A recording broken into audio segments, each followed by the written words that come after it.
Gotta get out of my bed. Gotta stop worrying about all my problems and focus on finding solutions instead. Change up the vision. Been on a mission to count on my blessings instead of my bread. I've been addicted to better in every component I know I control before I'm dead. Finally figure I've been that. If I'm talking, I'm making an impact. If it's hate on the way, then I skip that. If I said it, you know that I meant that. And in fact, I won't be throwing no stones. Rather be setting the tone. Oh, man. I gotta get it, I'm grown, even if it's on my own. Oh, man. Enemies trying to get rid of me. Tendencies that'll turn kin to the enemy. Pretend to be with the team, here's my remedy. Focus on me and the things God getting me. Seeds planted, grow my entities. Been going hard, the intensity. How that work out? Splendidly. Focus on me and the things God getting me. What is up, people? What is going on? Welcome. We are back, and we are going to talk about the Terror, Devil in Silver. Is going to be a great show. Brian, tell the people where they can find. Oh wait, hold on. I got one thing to say first. Go Habs, go. Go Spurs, go. Brian, now you can tell them. All the hate comes through you so hard, man. Good. All the hate. I want there to spoil the Kings. We go live Mondays, Thursdays, and Saturday nights. We do everything. The boys is coming. Finales finally happened, so we're gonna get that out the way. Dude, there's a lot more things coming out. I don't know if everyone's ready. There's a lot of good TV, and we'll be talking about all of it. We got Mando and Grogu. I'm not too worried. I'm a little bit worried about. But next week, we got Masters in the Universe the following week, so I cannot wait for that.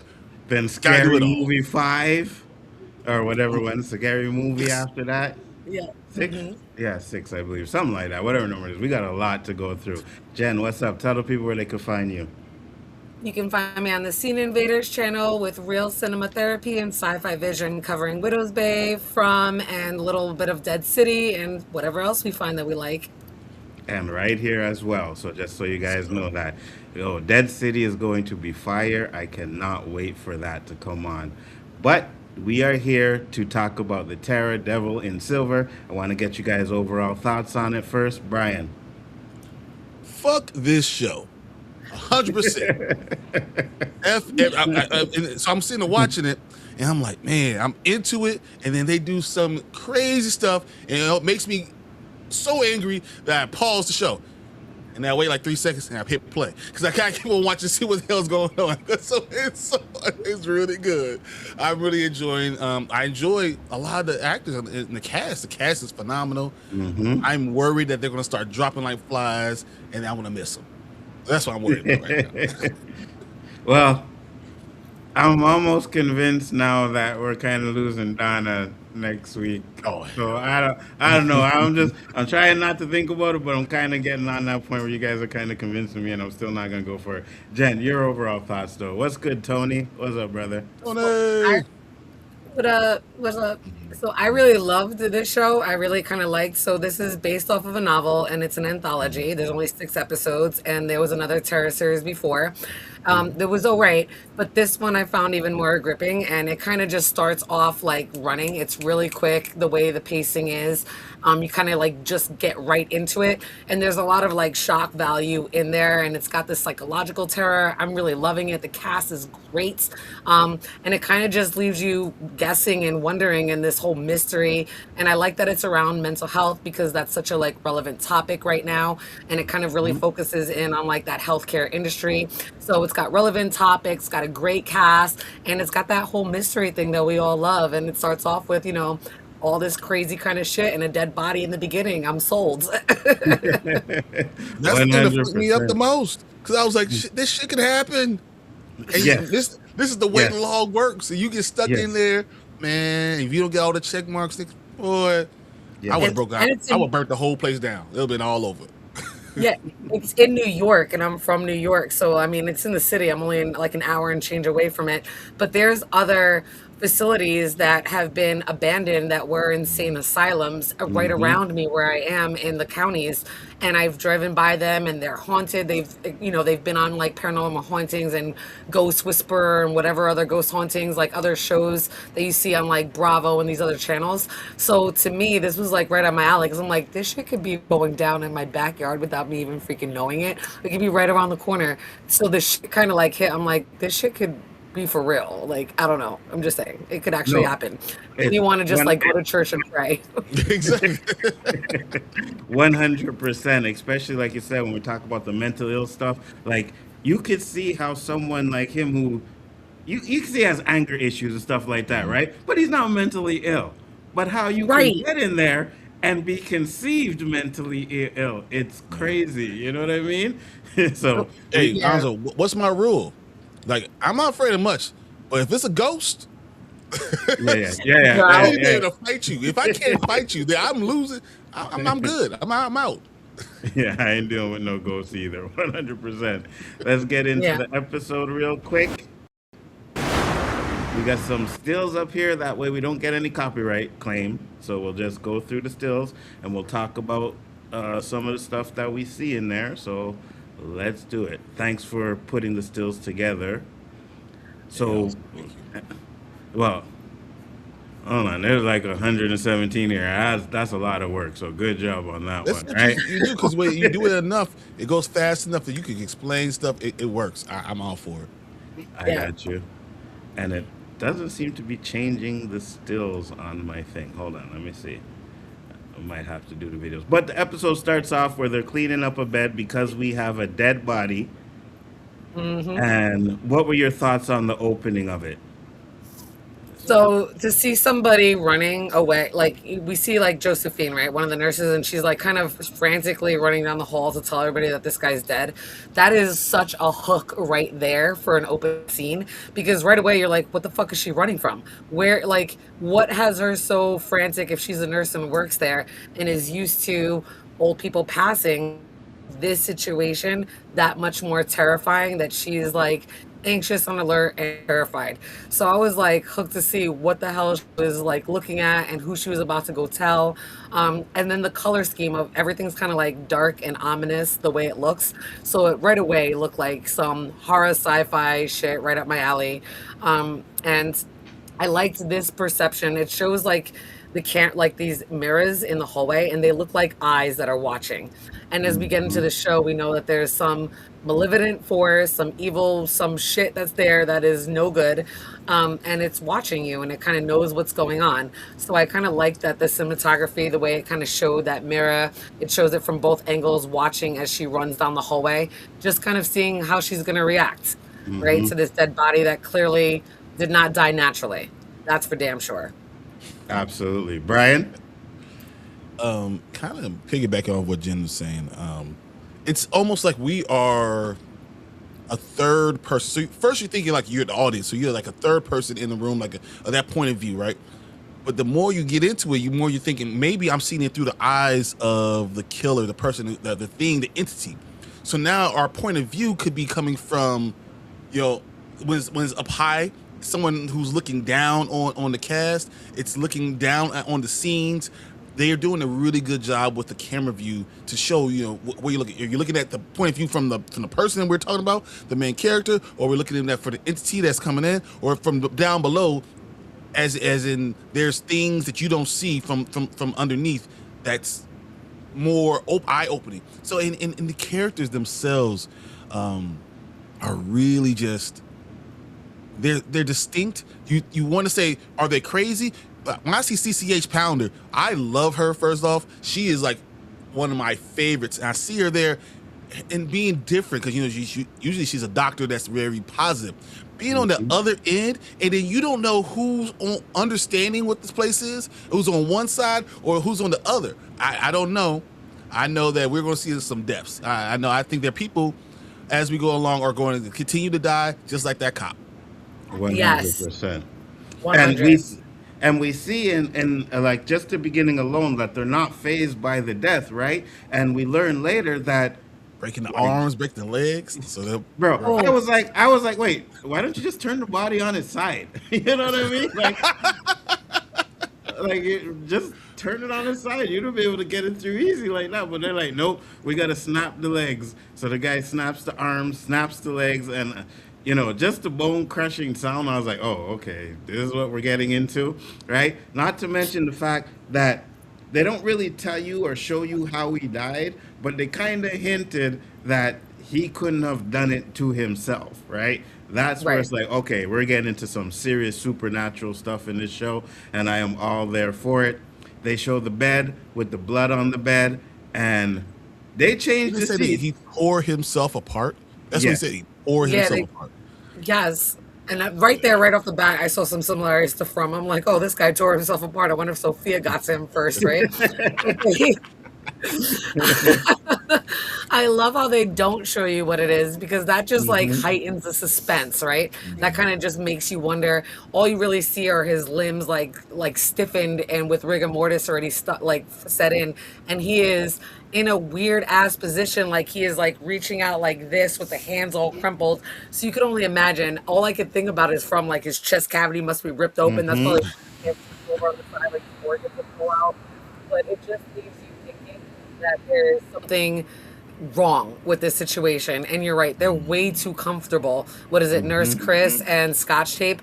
They're way Yes. too comfortable with the whole way. Like they're like, oh, okay, so he's dead and we're just gonna change the sheets. And the way the cringing sound of the bones cracking when he has to like crunch the arms and the legs together, it's crazy. So you already know off the first 5 minutes just where this season or where this anthology is going to take us. It is right off the bat gruesome, and it gets into that gore and that horror, and right away we're like, what the fuck did that to him, right? So it already Yes. grips you within the first 5 minutes.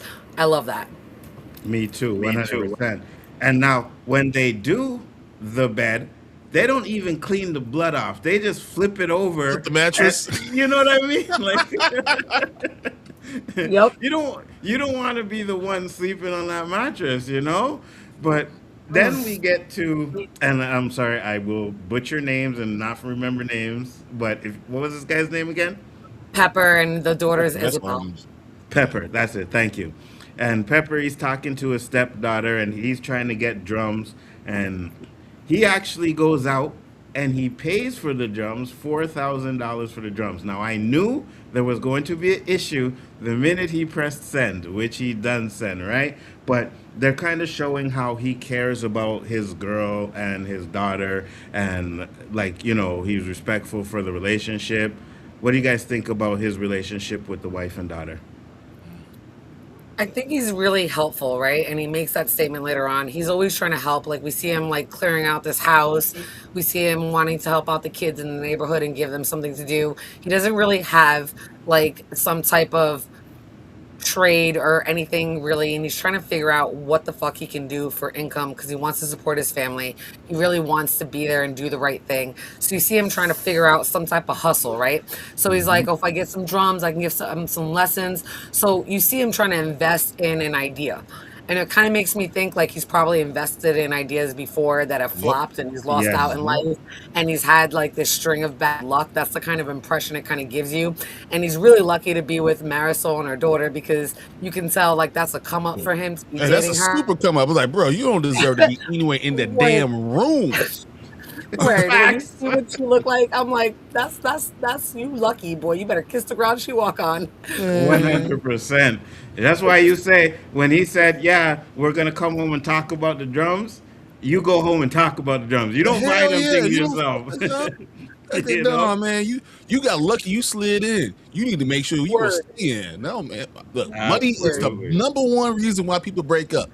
Yes. Don't Right. fuck that. Yes.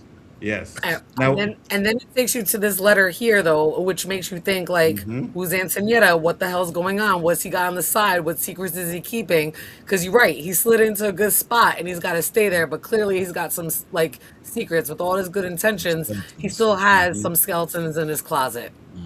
Absolutely. And I'll read this real quick. It says, "Hello, you might not even remember who I am, which is fine, but I thought you should know my mother, Antoinette, is dead. If you want to talk to me, that would be great. You can reach me at," and the telephone number is there. Now, speculation, who do you think this letter is for? I immediately thought he had a kid out there. Immediately. Okay. First thing when I read it, the first time going through, you have a kid out there that you ain't taking care of because that's why you're so close to Marisol's daughter. That's why you're so like, I want to be involved in her life and all this stuff because you already messed up before. That's the first thing, connecting the dots. Yep. First thoughts. Yep. Isabel's a second chance from 100% agree, Byron. 100%. And you know what? It says you might not even remember me, which kind of shows that he probably left or got kicked out while the child was born or very young, and that's why it's Man, that you would not remember me because it wouldn't make sense to be like, anybody not important like that. So yeah, I'll agree Right. with you guys on that one. And then with like his money problems, it made me think like she probably left him because he probably fucked up with some type of money, same kind of situation. Like she got to look out for her kid and her. She ain't got time to deal with his shit. Get you figure it out and then come back and find me. If not, it is what it is. That's kind of Absolutely. the idea I got from that. Absolutely, I agree with you 100%. Now we get to the part where he gets into a little bit of trouble because his girlfriend Marisol's ex-boyfriend wants to see the daughter, comes around, he sees her grabbing him, and then they have a huge fight. And then a couple of other guys come around, he fights them. We find out that they are cops and they decide to arrest him. Now, before we get into the arresting part, what are you guys' thoughts on this? Okay, I like the fact that he's defending his girl. That's good. He did the right thing, no, 100%. no. Huh? I think you did the right thing, and I was really fucking mad because this is in New York. Right? So I'm like, you can't run up on somebody as an undercover cop and not announce who you were. And at no point in time did they even say they were cops. So the Mm-hmm. whole situation, I was screaming at this. I had to stop it and calm down because I was getting loud. And I'm like, this is not real. But all I can think about, I'm like, and not for nothing. I was glad that it was not a person of color because usually you see this Facts. shit with people of color. I was like, considering everybody else there, he's like the only like the Yes. Caucasian. He's kind of Yes. Caucasian, right? Better So him the way than they us. snatched him up, I was like, okay, at least it happens to the people of all shades. I'll say it that way. That's why I But I said this was is not really tight realistic. That's when I was like, that they arrested him no. and didn't announce who they were. They obviously clearly were coming into a situation. They didn't say shit to the other dude that was getting his ass beat, which was the Mm-hmm. ex-husband Ivan. They just like grabbed him up and took him away. And I'm like, that's some fucking bullshit. I would say it would be racial profiling, but they was all the same color. So it couldn't be that. It was just definitely looking at demographics and judging people. And I was tight about that whole situation because I'm like, you didn't even look at the context of it. You didn't announce who you were. That's not even a legal fucking arrest. So I was having all these like too real moments with the freaking situation at this point. Mm-hmm. But the actuality is this shit happens every day. New York, Chicago, pick some type of urban like city in New York State. I mean, in the United States, and that's what happens, right? But Mm-hmm. again, I was really kind of glad to see that it was somebody of the Caucasus race and not, somebody of color. I was like, okay, good. It happens to y'all too. 100%. Now, the ex-husband is not a cop though, right? It was just those No. cops ended up No. creeping They up were on just him. there. Yes. I got you. Okay. Yeah. Brian, your thoughts? And The first problem I had with him is I don't know. As a man who's dealt with these type of situations, when you see something like that, you don't run up on them. When you're confident in yourself, you walk up on it and you say, "Hey, what's going on?" You be the voice of reason, and then that's putting your dominance down. I don't have to run up on you. So he's doing the wrong thing. I was looking like he's acting like like he is, that he got something special and he don't want to F it up. So he's trying to rush in and, oh, no, I gotta do this, all this stuff. You need to calm down first thing. First things first, because you never know, as a black man, and that's probably the difference, I'm never just running up on anything with not knowing my damn surroundings. I'm in my basement. I still look behind me. I don't know what's going on. You always have to be careful what you're doing. And he ran up, I said, something's going to happen to him immediately. The next thing I was thinking, I was like, okay, well, all these people are jumping you. Once they jumped in and you didn't say anything about being a cop, I'm knocking everyone Yeah, out. 100%. And I'll lay the Word, bodies out, 100%. and then I'm going to once they all laid out, we'll figure this out later. But hey, Yep. you elbows to the face, y'all getting done. Everyone's laid out next to, and then the lady who was on the push them against the wall. Bro, I would have had to toss her. Or not go do it out. And then we say, okay, oh, you're a police officer. You probably should have said something before. Yeah, Probably you're should supposed have. to announce yourself. 100%. 100%. Now, the And I only will say this: Marisol should Yeah, have had his back. She should have said Right? something to him. She didn't support him, and that was a problem I had too. which is a question Yeah, I got that was coming up, later on, because I want to ask you guys a question. But go ahead, Jen.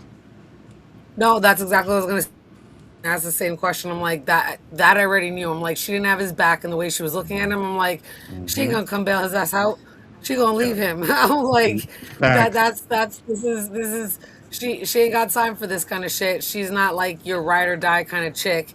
She's I'm trying to survive with my daughter, and that's all I care about. And if you're good for me for the moment, I can rock with you. If you're gonna cause me drama and problems, I'm gonna leave you and I'll find somebody else to rock with. You can just tell that even though they're in a relationship, Pepper has way more invested into this relationship than she Absolutely. does.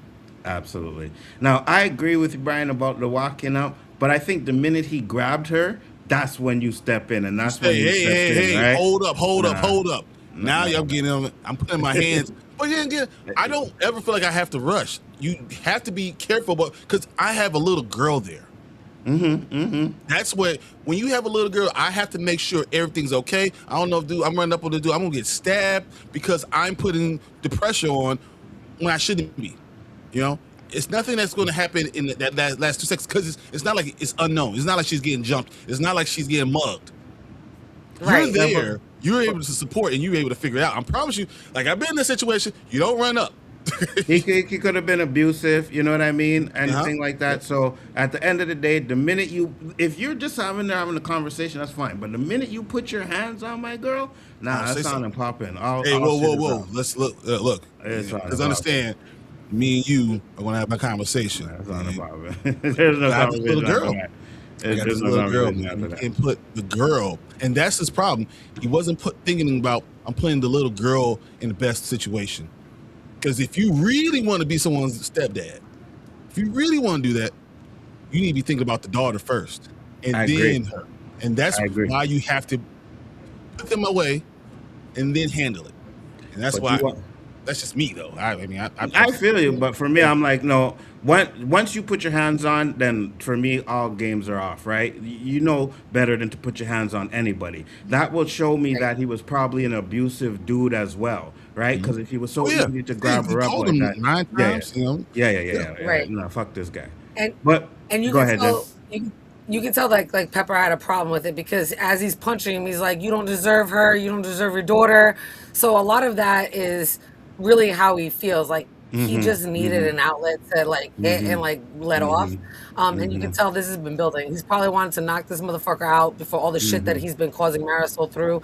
And that's like a Mm-hmm. really fine line, right? That's baby daddy, but you the new Yes. boo, and like Yes. it's a fine line to play. So you could tell and like he just saw red and everything that has been building up to this moment that we haven't seen yet is where he completely lets loose. And you're right, he shouldn't have run Absolutely. up on the dude. Like he should have ran up on him and be like, yo, get your hands off my girl and stop. He should have said something. He automatically just grabs him, slams him to the ground, jumps on top of him and just starts wailing on him, right? But it was So you could important. tell, That was right. important because we realized he's impulsive.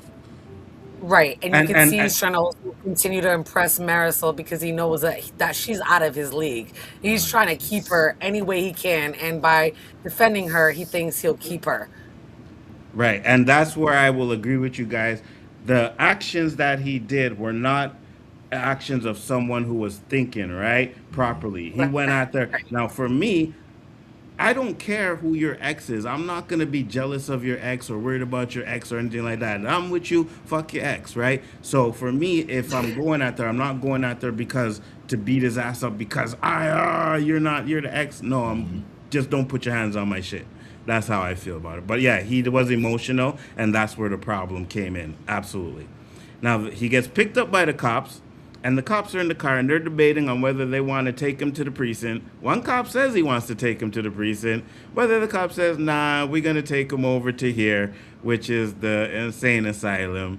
And they all end up deciding to agree to take him in there now. He's begging already. He's like, oh, come on, guys. Will you just take me home, please? And I'm like, yeah, absolutely. You are 100% right to be begging. Because the minute I would have seen that building, I would have probably tried to run. Yeah. Word, that building is scary as fuck, and you're looking at it, and right, it's one end of this huge ass building, and the rest of it's all blacked out because they only have like one wing that's still functional and operational, Mm-hmm. right? So you're like at this huge, what looks like an abandoned huge ass building. They probably know what it is. The way it looks outside is creepy as fuck, and then this guy's in there, and like I said stupid. He's not belligerent. He's not on any kind of substances. So like he's fully aware and he's like, why aren't you guys taking me to the station? This isn't right. Just let me go. Let me apologize. Take me to the station. Do something. But this is not right. Like, you're not booking me. Or at least when he looks at it and and hearing them talk in the car, he calls them Huey, Dewey, and Louie. And I Yeah. think that's hilarious. He's like, well, you never fucking heard of No, DuckTales? For one, I DuckTales. love DuckTales. Me too. Yeah, I could sing the whole theme. I love Me too. DuckTales. Right? Yeah, you can sing it. But Absolutely. anyway, I love that little line there. And I was like, yeah, DuckTales. But you can see that like he knows there's something wrong, and he's handcuffed sandwiched in between two of the cops with one leading. He really doesn't have any choice, and whatever he says, it doesn't fucking matter. And this is where you really know, like, you have no rights. You're completely in the hands of these guys that are obviously doing some shady ass shit, and you have no choice but to go along with it. And you're just hoping, knowing you probably have shitty luck, you're still hoping that something turns out right, but you can tell it's not going to go well for him at all. Absolutely. Brian. Man, it looked like he was pulling up to the projects. You ain't pulling up to the Right. projects with me, bro. No. Yeah, that Middle would of the have night, ran, bro. it's gonna be. You're gonna have to work hard to get this thing. You don't get me. 100%. You have to 100%. really work. They would have 100%. walked out. Oh, you not holding the cuffs? Oh no, bro. And then I'll be running around the car. British I'm and not- yeah. You're not Yeah. going to catch me going into that 100%, building. 100%. It didn't matter. I didn't know it was a hospital. I didn't know where it was, but it looked like the projects. You're not taking me up in there and leaving me in the middle of the damn project. Nah, bro. Not happening. 100%. I don't care what's happening. I'm already going. I want to go to jail. I don't want to go in there. So with me running away, it's not gonna give me even more trouble. So I'm running. Hey, back in the day, man, I used to play murder ball, used to play dodgeball, tag and all those things. So I know how to deke, right? So the minute, because you see in the scene, right, he's standing there and they're like behind him, right? Or he's like behind them. Oh yeah, I'm bolting. I'm bolting. You are not catching me. If you give me that much space, bro, the adrenaline that I'd have at that moment, you are not catching. You'd be calling me Hussein Bolt. Like, yo, where the hell did that come from? You know what I mean? And my hands would be handcuffed behind my back, so I'd be running like Hussein Bolt in the Naruto like run. anime. You run like Yeah, that the anime. Naruto run. Yeah, 100%. 100%. They'd be like, holy shit, where the fuck did he go? But we get to the inside. The doctor's on his about to leave. He don't really want to take him in, but he decides to take him in anyways. And then they have this questionnaire where they start questioning him about things. And yeah, you know right away that he shouldn't be there. They know he shouldn't be there, but they have to do what's required by law is to keep him there. So Right. See, don't Yeah, you go think ahead. when they brought up law, the first thing you would say is, hey, they didn't read me my rights, man.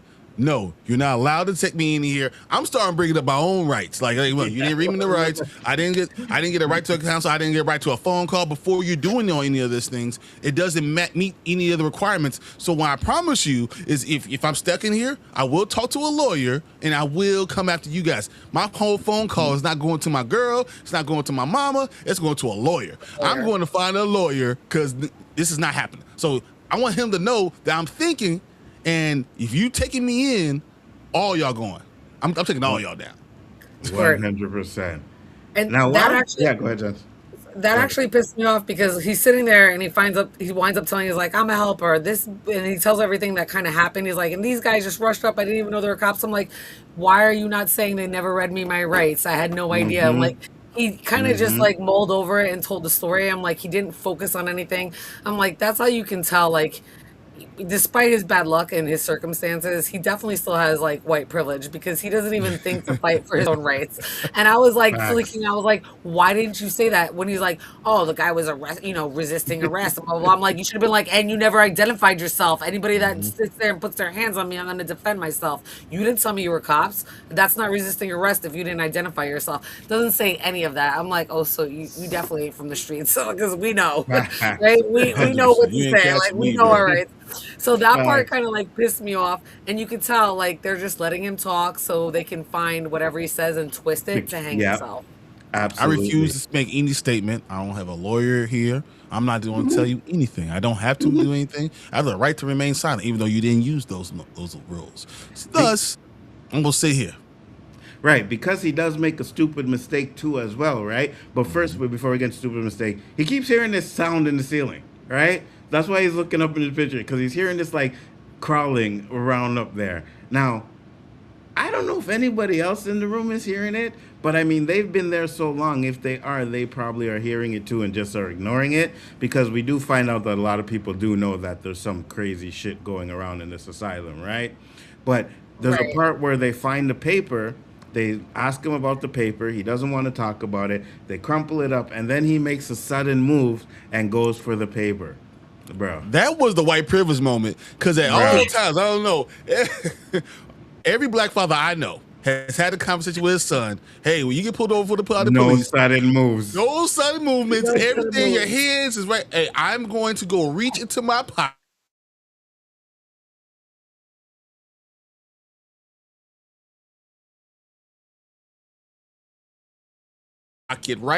Right now. That's why he was summoned. Yes. It's because he's stupid. Summoned. Yes. Facts, 100%. I'm sitting there yelling at it. I'm yelling at my TV like, what are you doing? The word.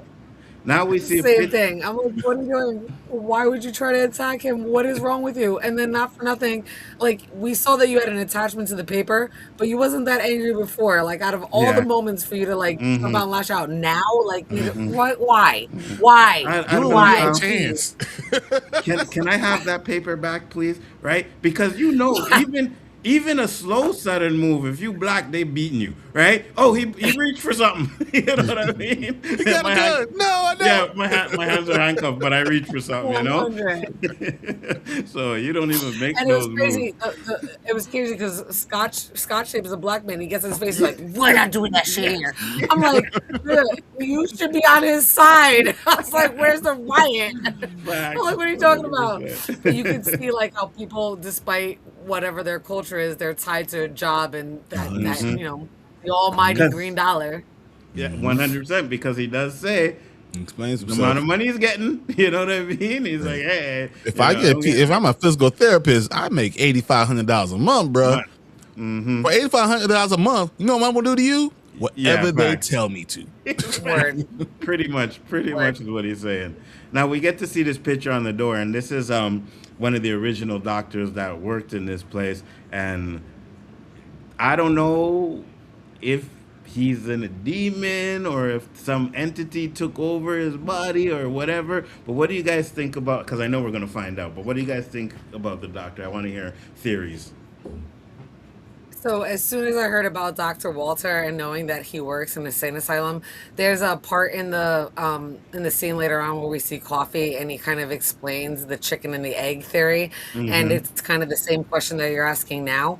So clearly, we don't really know enough about the doctor, so we don't know if he dabbled in like some type of demonology or something satanic that kind of brought this in, but clearly he allowed something to come in, whether it found him because he's there and it was already there, or he already had some kind of a background that he brought with him and expanded upon. He clearly, there's something off with that doctor, right? You can tell they call him the unholy trinity. He's the father. Something's wrong. And then as the episode goes on and we see different things, people keep referencing him, even though he's been dead for a while. They're like, Dr. Walter's going to come Gonna visit you. see And it, yeah. sure. And you're like, he's been dead for a while, what do you mean he's going to come visit? So you already see that his soul has been taken. He made a deal with the devil for whatever reason, or he allowed something. He has been infiltrated by some type of a demonic possession, and that's exactly what they're all kind of, without saying it, implying. Absolutely. Brian, what are your thoughts? I'm not being cool with anything. I saw a shrine to an old white dude that looked like he might have said the N-word a couple times. Nah, More than a couple times. he looked like that. It was in his regular conversation. I was like, Yeah, man, yeah. I'm definitely not saying anything to anybody. I'm getting out of here. The way you get out of places is by saying nothing. Nothing. Facts. No words, nothing coming out of my mouth. You're not going to catch me up on nothing. So no, I would have saw that thing. I'm like, oh hell no, I gotta get out of here. I've been looking at Scotch tape. Hey, pull your side, bro.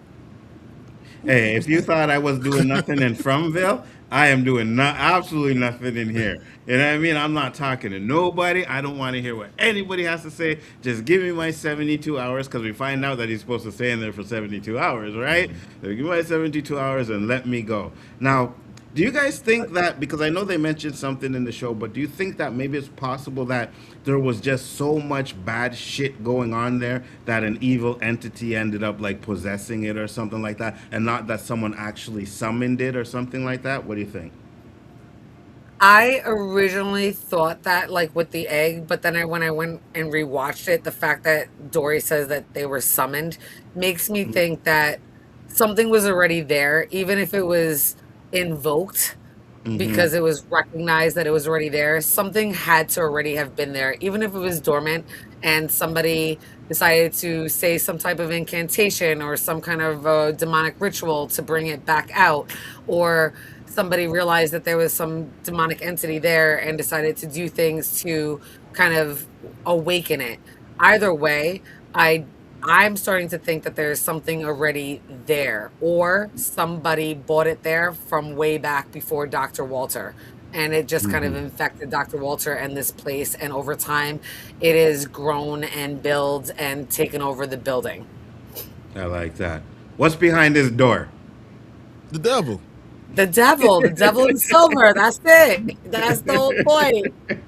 And they made really good points of showing it and not tell you, but I'm like, oh, that's what the Yes, title's about. I mean, I could be wrong, but I'm like right off the bat, I'm like, that's what the title's about. That door, whatever's behind that door, SOA. If someone tells you the 100%. devil's behind that door, you know how far we'll be away from that damn door? Oh, 100%. 100%. There's Yeah, I'm but not there's going. nothing you can do. I don't know. You could have said, is Holly Berry behind that door? Jennifer Lopez behind that damn door. You know what I'm going to do? Nothing. I'm going to sit my day down right here and get out of here in 72 hours. Nothing to Yeah, You do. but are Byron, you. this Yeah. sheet right here, this sheet is what it would make you change some shit because you need to be compliant, and this is that dilemma.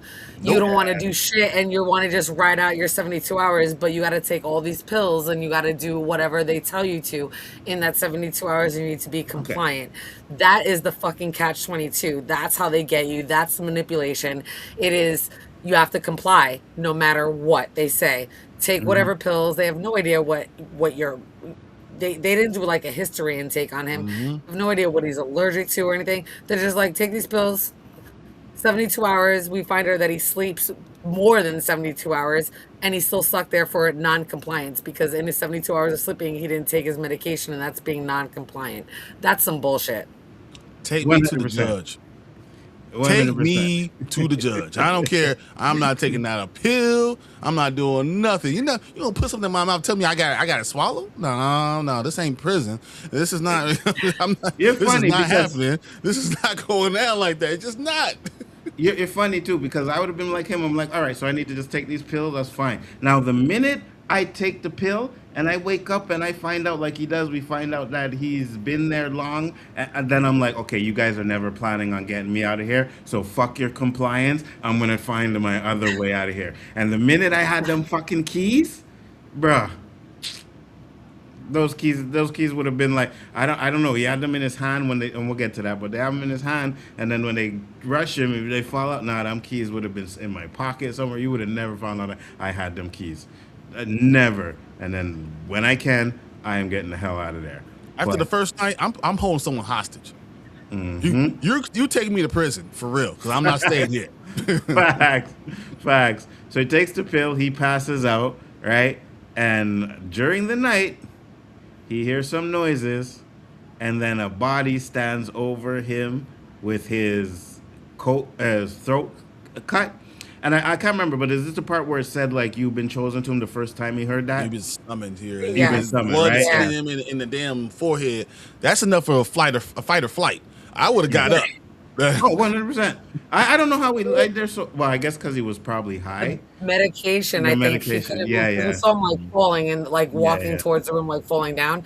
So I think he yeah. was like in a paralytic state because it looked like he was like what his eyes and his facial expressions looked like, what Hmm. the fuck? Get me the fuck out of here. I need to get out of here. But he physically Couldn't could do not nothing. make himself Yeah. move. So it Yeah. kind of begs the question, was it the medication or did this supernatural entity, make him stay there?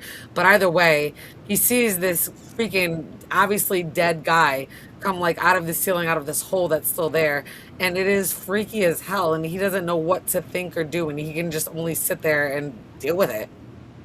Absolutely. And then we find out that the dead guy is the one that was in the room before he moved in there, right? Now they asked Right. too, and I kind of skipped the part, but the Asian nurse asked, or I think it was Asian nurse, someone asked, is it a Yeah. coincidence that someone died and then the next The day next he day is someone there? comes in.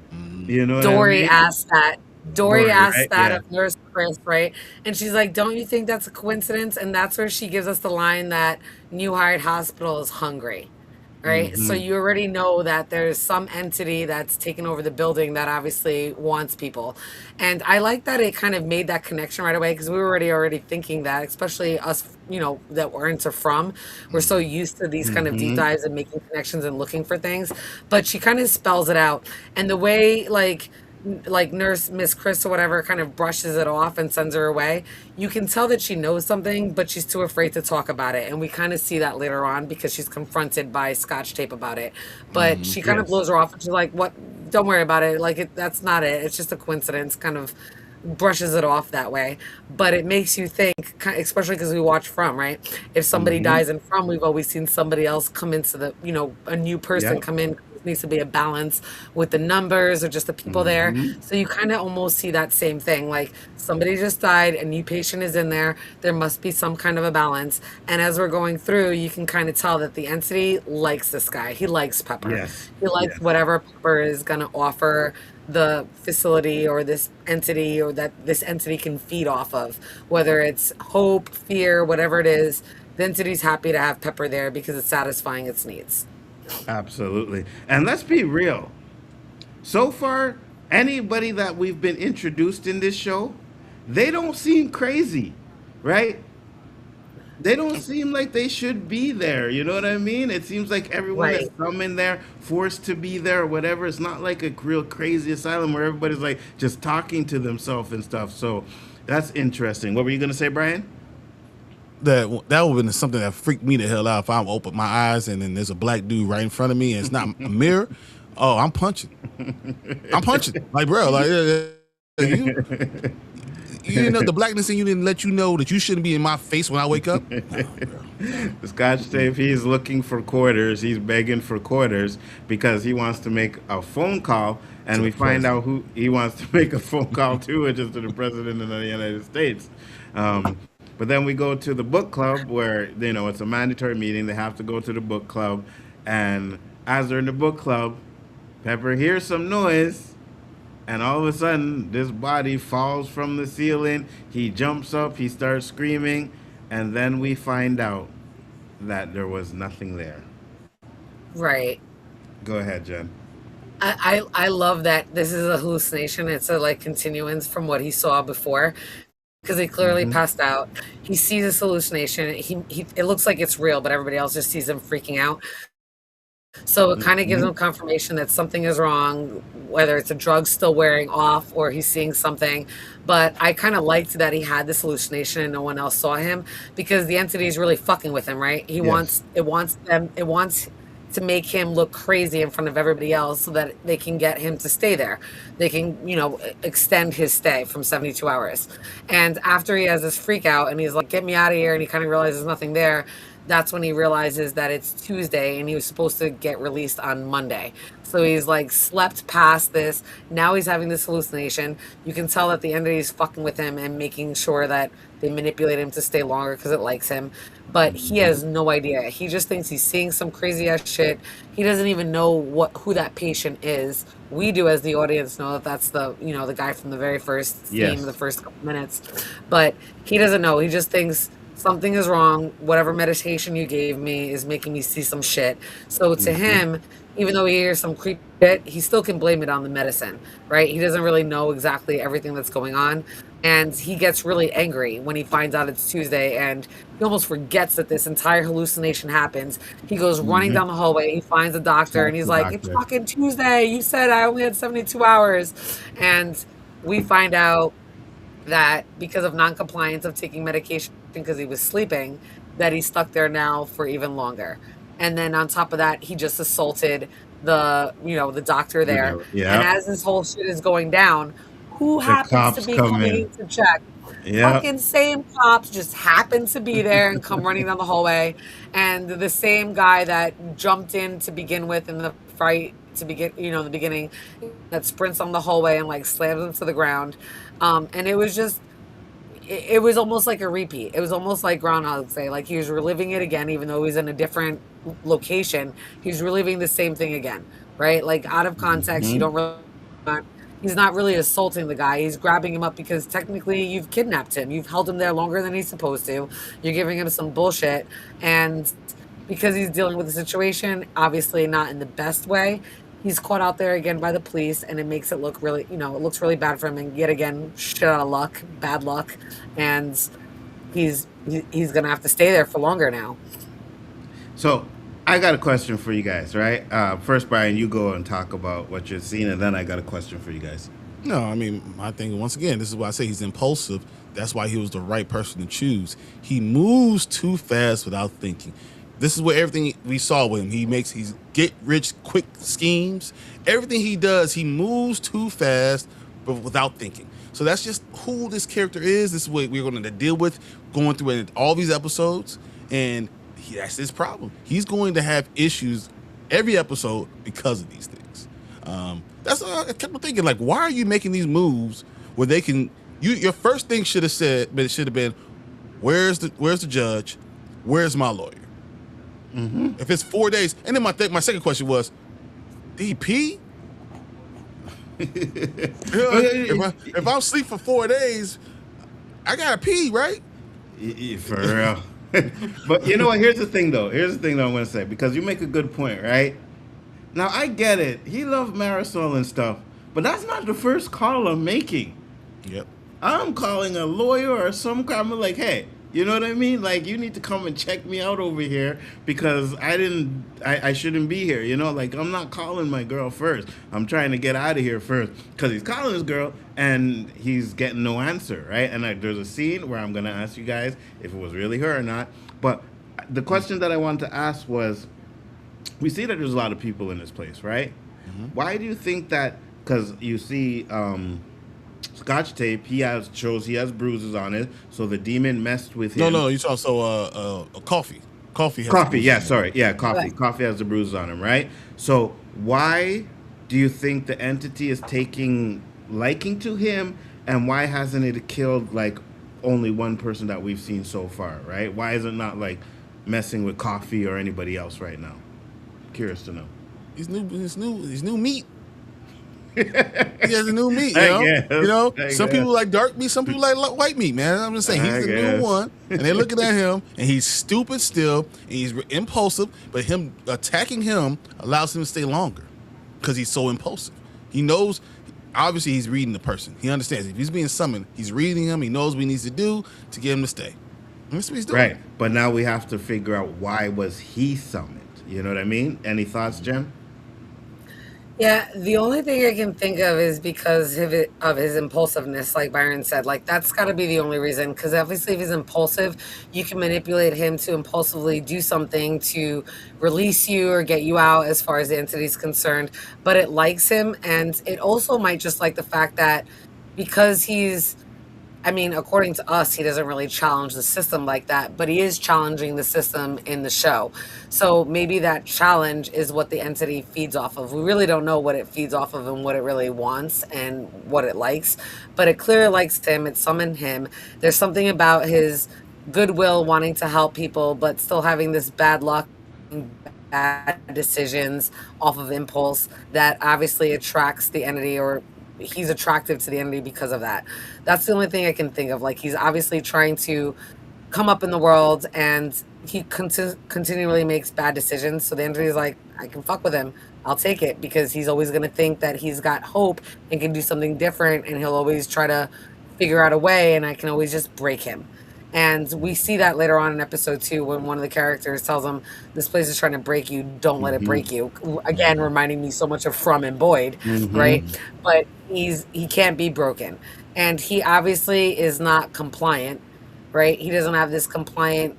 Well, I mean, according to me, the way we see it, he is being compliant, but according to what the show is trying to can be somewhat compliant, he's still somewhat of a rebel and is going against the system and trying to figure out what it is, and obviously can clearly see that there's an issue. So I think the entity likes that because he still thinks there's hope, and the entity is going to squash that. Absolutely. Do you Now think we the get books they're reading are little insight into how the show's looking at everyone? Because we look, Moby Dick, you have Captain Ahab, right, who goes crazy, once again impulsive because of he feels like he's disrespecting him, so he's going and being very impulsive in all his movements. So if you read Moby Dick, you know how Ahab is just an impulsive person that continues to go off of things like that. Then the next one they read is One Flies Over the Cuckoo's Nest, which is kind of once again talking about being there and making you feel like you belong where you are. You deserve to be where you are. So I feel like these books are there for a reason. 100%. I agree with you. I think the books are there for a reason, because I think each book has like specifics to what's going on with the people in the place. I don't know if there's any answers in the books like From is, you know what I mean? Like, hey, read a book, get an answer. I don't think so. Right. But I think the books are there to show us the like comparisons to the people in the show and what they're going through and how they're acting. So I agree with you 100%. We got the cops. 100. You're right. They're talking to the doctor, and now they actually want him to get out. Well, at least one of them does. I mean, the other two kind of are asking why he hasn't been out, right? Doctor says he wasn't compliant, but now the one in the background, he's questioning everything because they end up deciding, okay, well, if this is the case, let's do this, make sure, because the cops are worried that someone's going to come looking for him. And he said, don't worry, people usually don't come looking for you here. We see him calling his girl, Marisol. She's not answering, so he's leaving a message on the phone, right? Now, the doctor, or the cop that is upset about everything that's going on, he takes a phone call. He makes a phone call. You don't know who he's calling, but he's telling somebody that, listen, things ain't right here. You need to come over here and check this out. Newspaper? Yes. Some reporter? A reporter, or maybe like superiors or something like that, right? But the entity doesn't Call really BB. like. Call BB from Daredevil. The entity doesn't really like what he's doing because he ends up walking down a hall, which he turns left, he turns right, and it's the same fucking thing. And I'm like, oh no, they're gonna kill the cop. Cop is dead. Yep. I mean, the minute he started arguing, I knew he was gonna die or anything, but he's like, cop is dead. So he walks down the hall, and then we get our first glimpse of the doctor that is supposedly I'm dead. unloading the entire clip in his face. I don't know why he didn't shoot. I would have shot right away. I was like, But- saw him. Nah, whole thing. Exactly. Because we see the doctor's face start to melt, right? Yep. And then he kids his job, puts it back in together, and he's just standing there. But he waited too long because the doctor ended up disappearing, flipping the script, and boom, he shoots himself in the head. And Right. ends up lying there. I was like, you dumb motherfucker. Exactly. You know? What do The you guys fact that he thoughts on walked. that? Go ahead, Jen. Yeah, the fact that he walked away from everybody you already knew. When he started, like, he got all upset and walked out and just kept walking down the hallway, you kind of already knew that he was done for. But it was interesting that of all the things, you can obviously see that whatever this entity is, it takes the shape of Dr. Walter. Yes. Kind of likes that shape, and it can't really hold it for too long. So it's Yes. not like the Man in Yellow shape shifting. Whatever it is obviously just holding a form for him to see for a couple of minutes, and it kind of starts to melt away. So you know that the entity is probably trying to grow stronger so that it can actually hold the form for longer, but it hasn't gotten there yet. But it still has some kind of power because it makes him shoot himself in the face. And you can tell the entity is going to keep things kind of working the way it is. It doesn't want to have any kind of, feathers ruffled. It doesn't want any attention brought to it. It can clearly see, and it's kind of omniscient, right? Because it can hear him making the phone call, knows that he's a threat. He's telling somebody else about this place. So before he gets any further, it takes him out. So you know that the entity obviously is throughout the entire building. Will obviously take the form of Dr. Walter for whatever reason that we don't know of yet. But I like the fact that it shows that it can't hold that form for too long because it melts. It has to do what it does, and then it kind of vanishes. So you can kind of get the idea that it needs the souls or the dead people or whatever's going down in this hospital to grow and get stronger so that it can probably take actual form. I like that. Brian? No, I mean, what's dumber? You're gonna argue about something that you're not trusting inside the hospital? You didn't walk out. Facts. Like, Facts. I'm never talking about to a Facts. reporter about a place that I'm in while I'm there. Facts. That's, Facts. I don't know what these people miss, like one-on-one. Like if you didn't have those conversations, like just street smarts. You a cop, an undercover cop. You don't know to do that, bro. Listen, you deserve to die. You didn't unload your clip. You didn't do nothing. Once you pull your gun, this is a police thing. Once they pull their gun, they better shoot you. If I pull my gun, I better shoot. If it's his face falling off, it's justified shooting. Oh, yeah, shooting 100%. everybody. Yeah, 100%. I would have rinsed in his face one time. Pop, pop, pop, pop, pop, pop, pop. You know what I mean? I would have hit eight shots, and then the clip is like 16. I would have had those windows back there. The rest of those, breaking those windows. I'm out the door.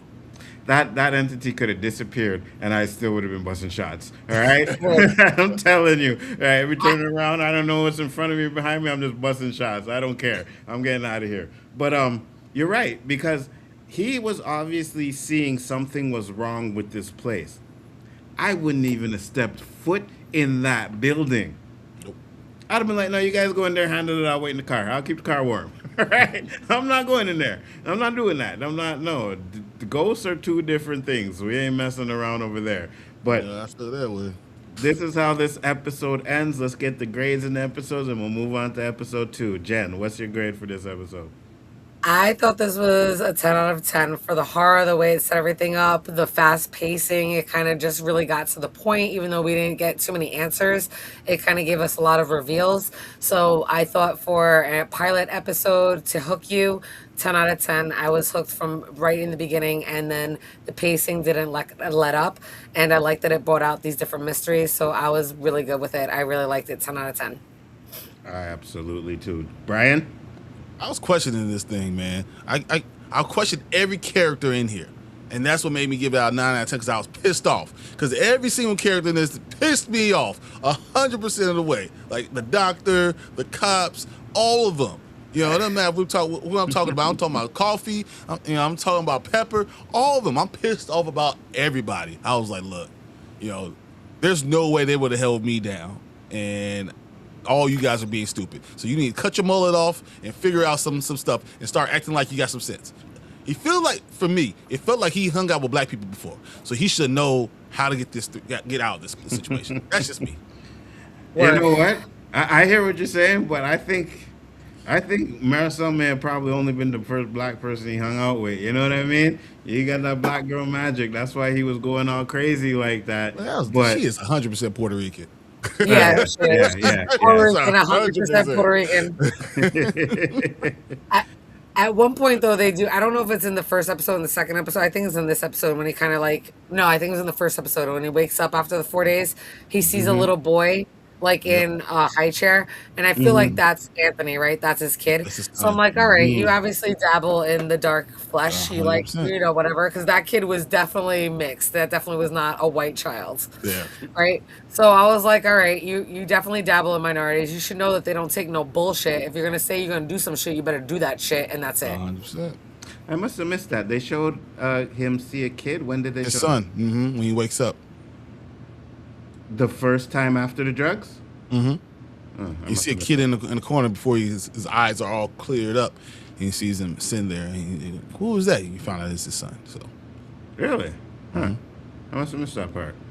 We get to episode 2. Episode 2 starts off, and they're cleaning up the room, and he's having a conversation, and they're telling him now he has 2 weeks in the spot, right? I think it was 2 weeks. Yeah, 2 weeks Yep. because of what he did.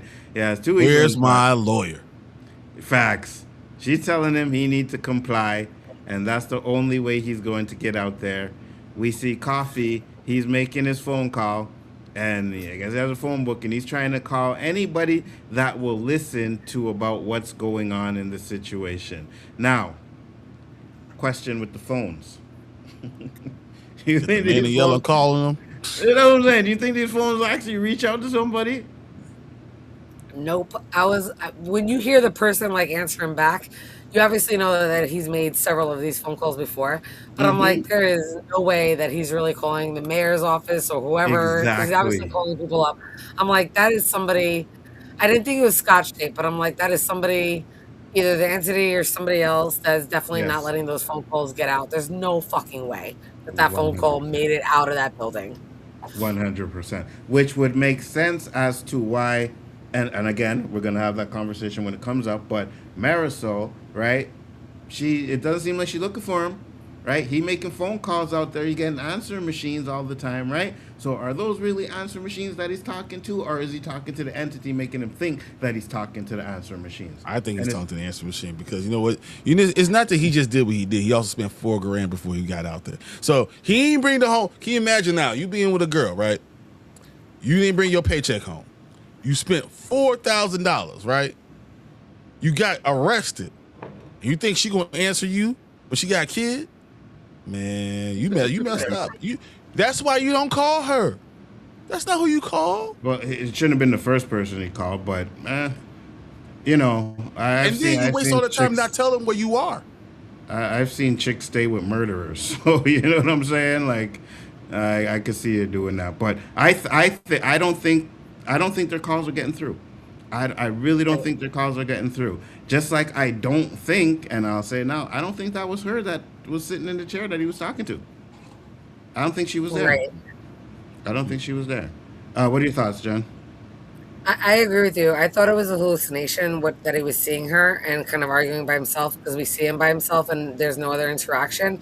And when they actually are speaking, she doesn't even mention that she got his phone call or anything like that. They act like that phone call never happened, which makes me think that phone call never really happened. Like he called nowhere. So that's my personal opinion. I'm 100% with you on that. I don't know if the show's going to really explain it to us or it's going to kind of leave it ambiguous that way. But the fact that they don't even mention, she's like, I had a call all over for you. I had no idea where you were. I think it's all in his head because he hasn't heard from her. I think it's hallucination. Plus, we see when he like runs out after her. I don't know about you, but if you see somebody running and chasing after you, and then there's that whole commotion, wouldn't you turn around and stop and be like, come back? She didn't. So either she's like a really cold bitch that's like done with him, or she wasn't really there. I'm gonna go with the latter, that she really wasn't there. Yeah, I don't think she was there either, to be honest with you. But he decides he's going to look for the keys. Now this was funny when he's going to look for the keys. The guy comes in, and he starts doing sit-ups. I was like, okay. So he's trying to get the keys because he wants to get out there, right? So him and Coffee make a plan. And he asks Coffee if whatever. Coffee says, you know what? Let's do it. Right? Now, Coffee. What the phone call that Coffee got?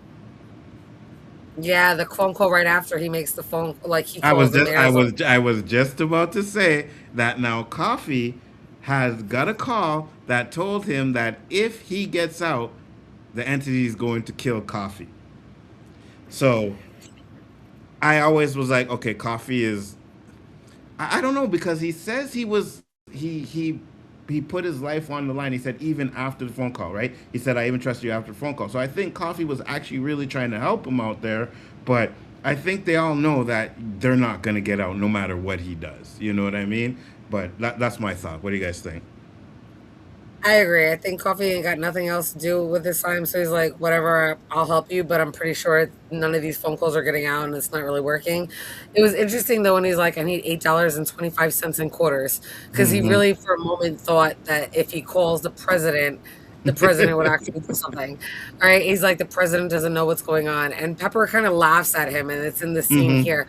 But Coffee at some point, even though he wants to make this phone call because it's giving him some type of purpose, inside he knows that they're never getting out. And he makes some references later on in the episode, which makes you know what if you look in his soul and in his heart, he knows he's never getting out. But he needs some purpose. He needs something to do. He needs to still look for something and just try, right? He can't just sit there and just take it. So you see him trying to make the phone calls, and he kind of still has hope, right? That's kind of what I thought it was showing you, that despite him accepting that this is the way it is and he'll probably never get out, and what he's seen, that there's still some type of hope. He's still trying. So he kind of goes like back and forth with that. Like, he's like, oh, I need this money so I can call the president. But at the same time, he's like, we're never probably getting out. So he kind of goes back and forth because of everything that he's experienced, and he's confused, right? Naturally, we're born with hope, but what he's seen here, there is no hope. You're done. Facts. And I believe when he laughed at him and he said the president, I got cut off, but it sounded like he was about to say Donald Trump. So Donald Trump is the president. I was wondering who you caught that, right? Man? I was like, which president, brother? And he said, I don't care if he's black, he's white, female, green. I don't care what it is. He get you out of this damn place, man. So, yeah, facts. What are your thoughts, Brian? Ain't no way is Trump getting me out of no damn prison unless I got $1 billion from him. So, unless you're a January 6er. Sorry. Oh yeah, unless you kiss ran over there on that Capitol. Let's go. Sorry. No, you in point. We trash Trump all the time over here, so don't worry about that. You see the OOC yet? Yeah, for real. Exactly. My question was, who is Coffee? This is when I'm starting to think. I'm like, okay, if I'm Pepper, my first thing is I'm gonna start interviewing these people and figure out who they are, and then compare them to who I am. Because this is just a place to just get rid of people, or do they have more? Is more to it? So like when I see, was there Angela from Who's the Boss? I need to know more about her. Who are you? Like I need to know more about everyone who's here. And you might find out that they also came in for just the evaluation and got stuck. But until you know those things, you're not doing yourself any service. He's just not thinking. Once again, why would he be picked? Why was he summoned? Because he's not a thinker. I'm going to get myself out of the situation. And he talks too damn much. This is what it showed me. You talk too much and you want to tell everyone all your ideas, and that's why this not going to be a Shawshank Redemption for you. You're not going to get out of nothing because you talk too damn much. Andy Dufresne had Red was his best friend. He still didn't tell him he was going to get out. So what have you learned from that situation? Shut the hell up and get out. Facts.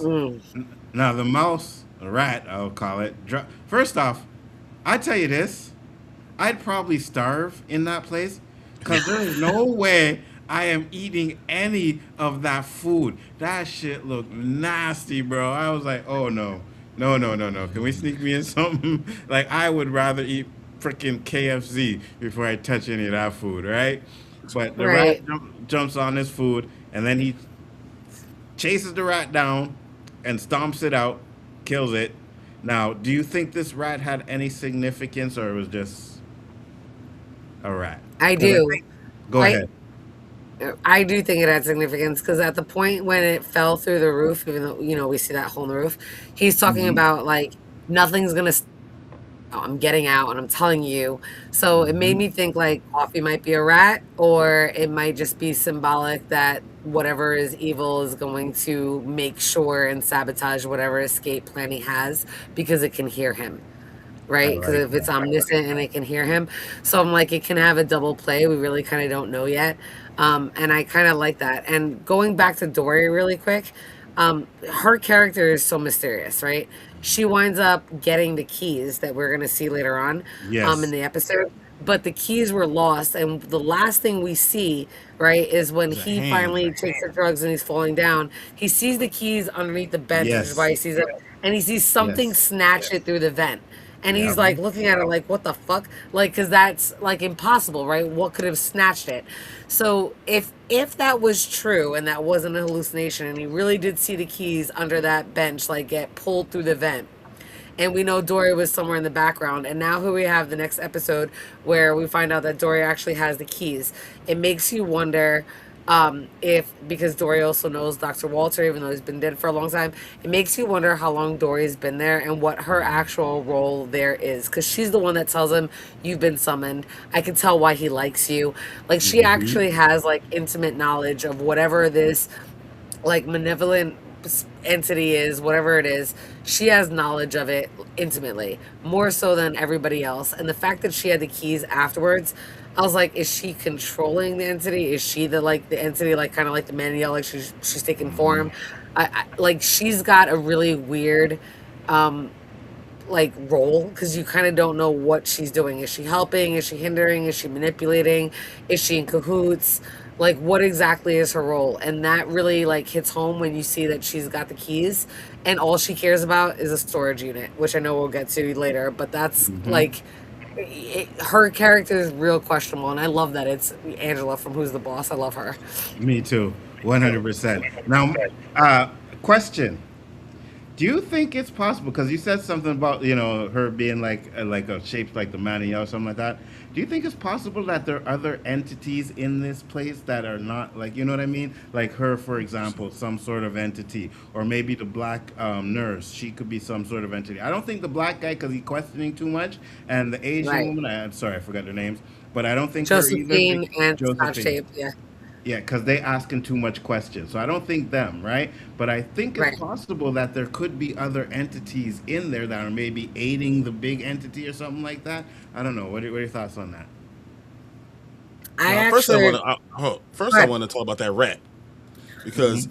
my thought was also that the rat he's in a rat maze, and once again that rat was making a break for opening, to get out.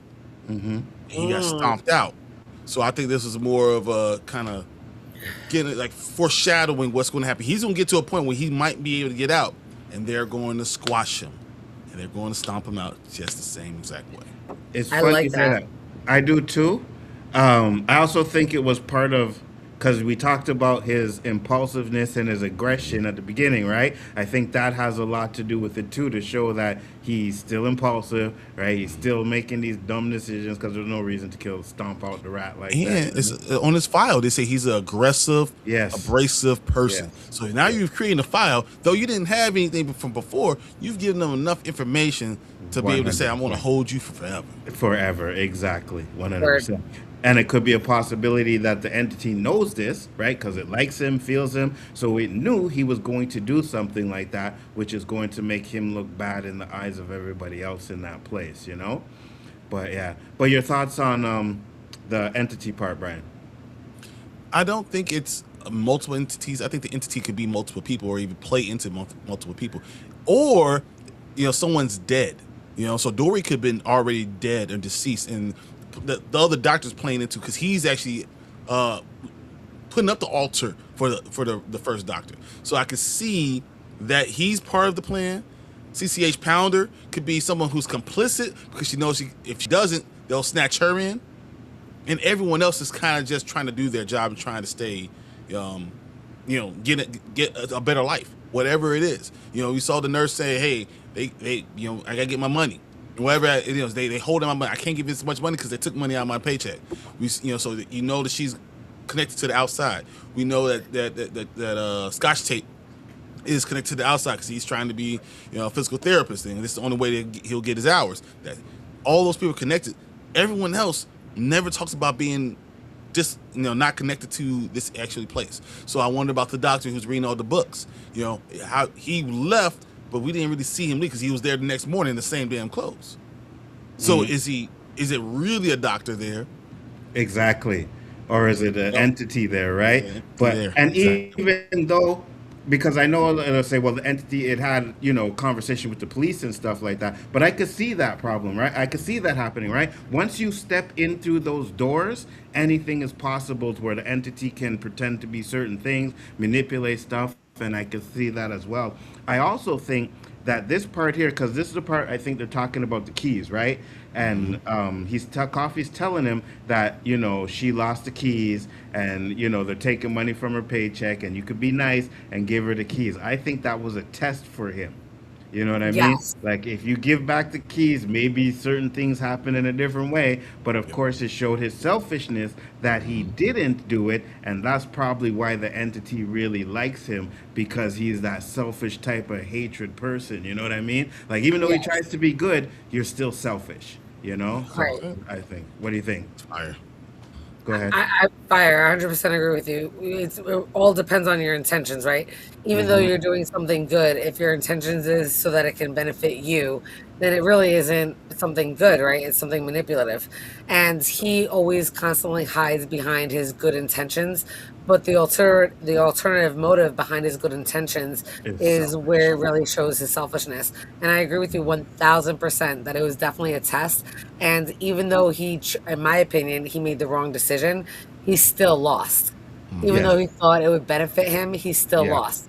Proving like even though you keep going the selfish route and all of these dilemma choices that you make, you still lose because it was the Mm-hmm. wrong choice. And he hasn't realized that yet. Absolutely. Because I think we get back to him buying the drums. That was selfish of him, right? That was for 100%. him, right? That was another Take selfish all their thing that he did. savings. Yes, took all their savings, buy the drums because he's like, oh, I can make it up in a month. I'll train people, this and that, and stuff like that. But you can't depend on that because you don't know how, like, guy could come for a training, like, practice one time and then never come back again. Now you're stuck out without this money, right? So it was him being selfish for himself. And I think that goes back to this scene here where it's like, oh, he was being selfish again, not thinking about other people. And he made the mistake because he ends up taking the pill, right, like he's supposed to, and he passes out on the couch, and then wakes up. Marisol is sitting there. Now we had this discussion earlier because now you do see that there are people who actually have their family members there. But do you see the darkness of the room? And once again, walking towards the darkness, and Yes. Jen talked about how things look with the way Yes. they're doing in these scenes. And when it's walking towards darkness, maybe it's not there. Maybe it is evil. Maybe there's something manipulating him. Right. Yeah, absolutely, absolutely. Go ahead, Jen. I 100% agree. And every point that she brought up was the points that were originally in the conversation that they had earlier. So obviously it's Hmm. replaying in his mind. So I thought when he woke up there, considering he's on the medication, that he obviously was hallucinating her. And the way the cinematography was, where it kind of showed light on him, but was darker on her, especially when she was walking towards the dark. And then it took a minute for them to show her walking out the door before he like runs after her. But it showed her almost fading into the dark and everybody else was in the light. So Hmm. you see there, like she's kind Again, of like a dark person, everybody else is kind of very well lit. So I definitely thought that it was a hallucination, even if she was really there. The fact that she's in the darkness is definitely a foreshadowing of their relationship's over. She's not there to help him, and he's been banking on her, right? Like that she's gonna bail him out. And this is where she also tells him, some boy was in the hallway. I met him. It was this kid, and he's your son. How could you not tell me that you had a Yes. son, like another kid? And even if it is real, their relationship is completely over because what she found out, she can't justify that in her mind the way that his relationship was with her and Isabel, but he neglected his other child and didn't tell her about it. So either way, whether it's real or hallucination, their relationship is pretty much done. And the cinematography really shows you that with the darkness on her and the way she's walking out. And again, like I said, you're running after, if somebody's running after me, even if I'm like, mic drop moment and I'm out and I'm walking away and everything in my body is like, don't turn around, don't turn around, don't turn around. If you hear some kind of commotion, you can tell that there's obviously some type of fight. Somebody's been tackled. Like, I'm going to turn around and be like, what the fuck is going on? Like, Yeah. what happened just now? The fact that they don't show her again and she completely is gone from the entire situation, to me, is kind of funny and suspect.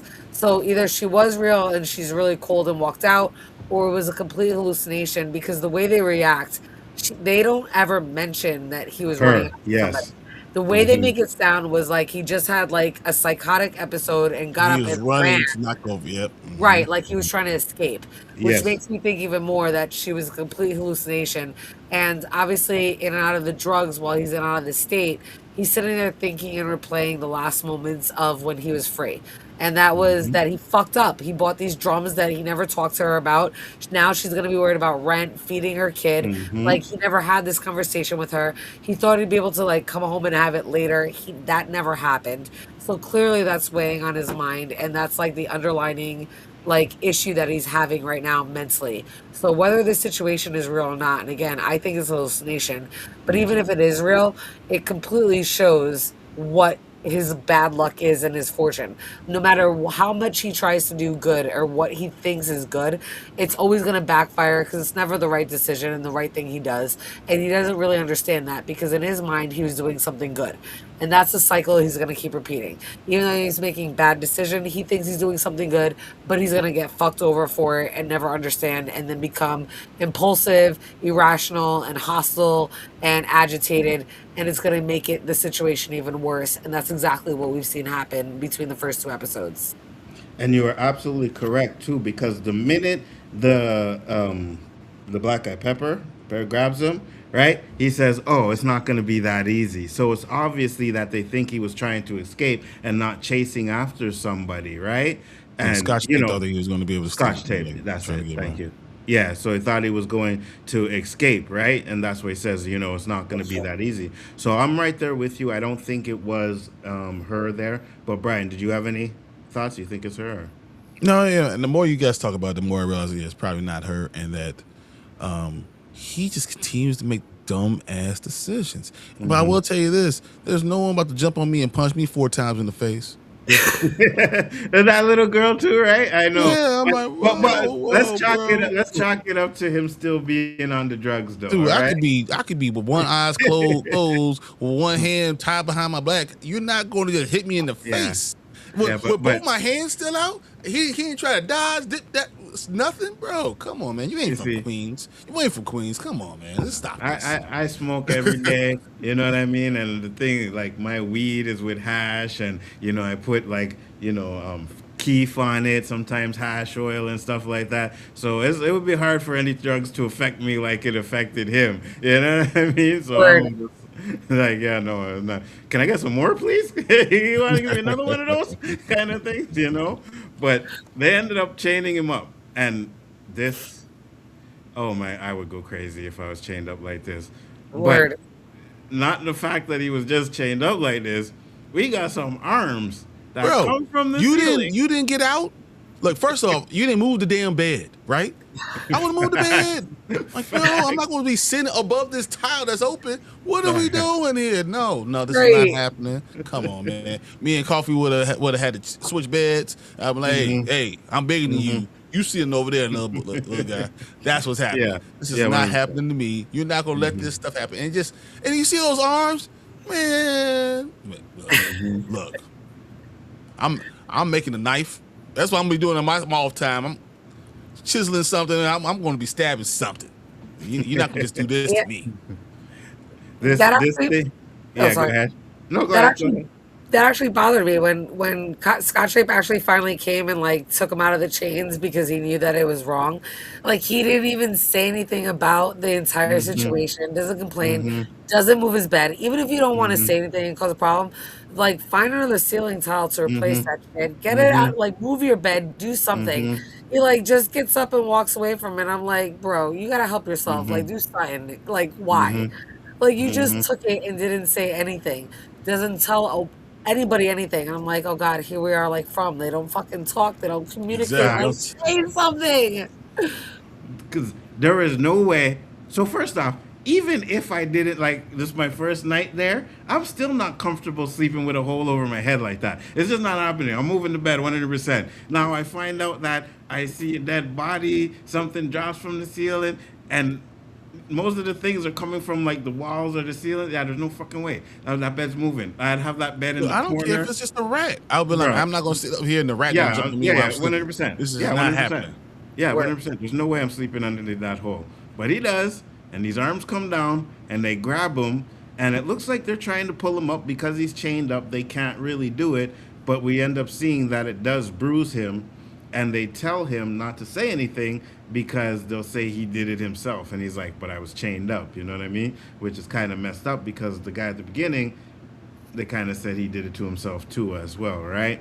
Right. Now we get the first question here where he asks if, he says, you don't think there's something strange about this place? Why are we ever talking about this damn place? Why? Yeah, are we're ever going to mentioning talk this about it. stuff? You know, and she probably brushes it off, which makes me think that she may not be an entity. I think she could be, but she could No, I think definitely she be a now part of it or knows something. Yeah, she now knows she's in for a penny, in for a pound.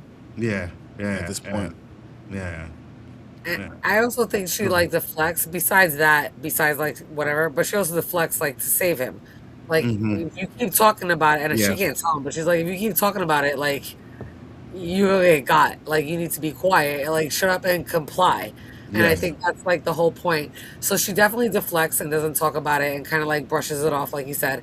And again, I don't know if she's part of the entity. There's a look that she gives later on towards that silver door that makes you think like she knows she's that's not a part of double. it, but Yeah. she knows. And because she knows to stay quiet and just keep her head down and do what she has to do. And that's the advice that she's giving Scotch Tape. Like, you know, by brushing it off and deflecting, she's trying to tell him, like, you need to shut the fuck up and stop talking about this shit. Like, they can hear. The walls have ears here.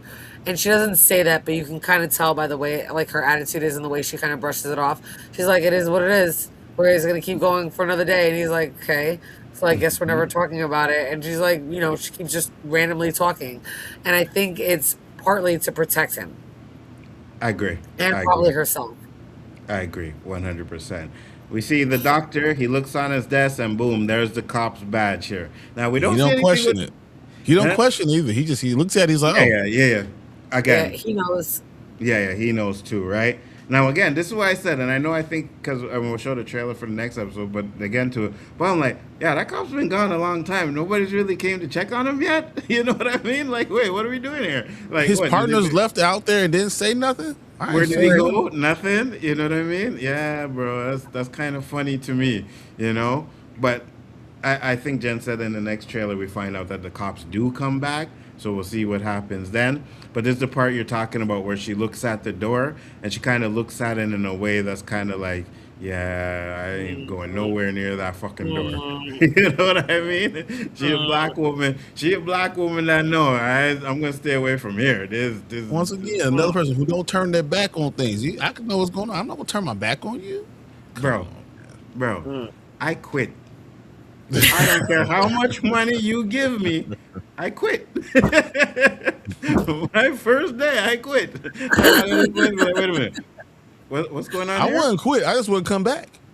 Yeah, that's what I'm saying. I don't want to say nothing that won't get me in trouble. That's exactly it. I would leave that night, right? And I would never go back. I get no call, no show. Yeah, 100%. My number would change. I would move. Right? I am gone, right? There's no way. I'm not staying here. Fuck that. Because I don't know if this thing can leave this place and come find me. No. Word. No. I'm If also I not could going to change my find name- out about it. I'm not going to find Right. out. I don't know. I'm not going to find out because I'm going to be out the door. I'd have the most white name you would ever hear in my life. Mr. Robert Jones or something like that, you know? My name would change. If I could do whiteface, I'd probably do whiteface too. Because you see something like this, you know, most people believe in this stuff, but when you see something like this changes your whole perspective on life, bro. Like just everything, you know? And the shit that he's going through, there's no way he comes out of here the same. If he does get out. Absolutely not. No, you're right. There's no way he comes out of here. Yeah, that's what I'm saying, Yeah. Brian. That's what I'm saying. There's no way he comes out of here. But if he does get out, there's no way he's the same. There's no way, you know. But they show the bruises on his hand, and that's when he tells him, you know, you better not say anything because if you do, they'll say that you did it for yourself. But coffee, I'm mixing them up. No, so This is Scotch Tape. This is Scotch tape. Yeah, Scotch Scotch tape. tells him, hey, you got to find a Yes. way to get through To this. sur- man. yes. survive. So now that's another reason to say they know something's going on. They're compliant for it, but he's trying to give him a piece of advice to say so. And then he tells him, this is when he tells him, like, hey, man, you know how much money a physical therapist makes? 8,000 a month, 8,500 a month. So that's why he's doing it, for the money. You know what I mean? That's just, there's just not enough money in the world. I'm sorry. Sorry, not even. We get to the book club, and this is what we're talking about, where they decide to read One Flew Over the Cuckoo's Nest. But everybody in the book club is like, yo, what are you bringing up this book for? What are you trying to say? And he's trying to compare it to them, and they question it. And then Pepper says, if you want people to give the book back, be nice. And they start laughing, and he actually was nice and asked for the book, and they give him the book back after trying to rip it up. What were your thoughts on that part? You see, now this part here was showing something not selfish from him, right? You know what I Right. mean? So maybe he will change, and I think that's maybe the plan, to get him to understand that he's being real selfish and stuff like that. But what are your thoughts? I agree with you 100%. It also shows like the doctor there, the guy that's running the book club, right? The actor we see, he kind of Mm-hmm. really assumes that they don't know shit and that they're Mm-hmm. kind of stupid. And almost every single Yes. one of the people in that club have Has read already the read book. that Yes. book, so Yeah. they know about it. And the fact that they call him out and are able to like use character arc and character plot and actually give him details from the show to prove that they've read this before shows their Mm-hmm. intelligence, and he keeps brushing them off. And we Mm-hmm. hear in the first episode Dr. Arnaud said that like these people they would never make it out in the streets, right? They don't have Mm-hmm. anything, they don't have anybody that would come for them. Clearly these people are not some type of people that would not make it in the streets. They actually are obviously literate. They've read. Mm-hmm. They're intelligent. They're able to make the comparison, and I kind of like it. You're right. He completely makes this selfless request that they ask for, please, just to have a little bit of dignity and a little bit of politeness. And Mm-hmm. he complies, and they all kind of call him out on that, and he kind of gains the respect of like the other inmates, for a lack of a better term. But the doctor's kind of annoyed with it, Yeah. right? But that's also the doctor that knows there's something there, but absolutely terrified to confront it or really see what's the deal. And he's a doctor that's not really like chummy with everybody. So I Yeah. thought that was interesting because he actually listened to Pepper. So I wonder if the entity is going to have like an issue with that or realize that he can also be manipulative in some way. So I wonder where that's going to take us down the season, because he was like, all right, fair enough. And he's like, can you give me the books black, please? Right. So Mm-hmm. he complies to Pepper. And that kind of shows you that Pepper might be, a guy with bad luck and makes these bad decisions, but he also can command and lead. Yes. Right. And I Absolutely. think that's something that the entity is going to need. Because if he can command and lead a whole bunch of them rather than picking off soul by soul over time of wearing them down, he could probably use Pepper to gain a whole bunch of souls very quickly rather than waiting and going one by one. Agreed. 100%. Brian? Is Brian there? Brian?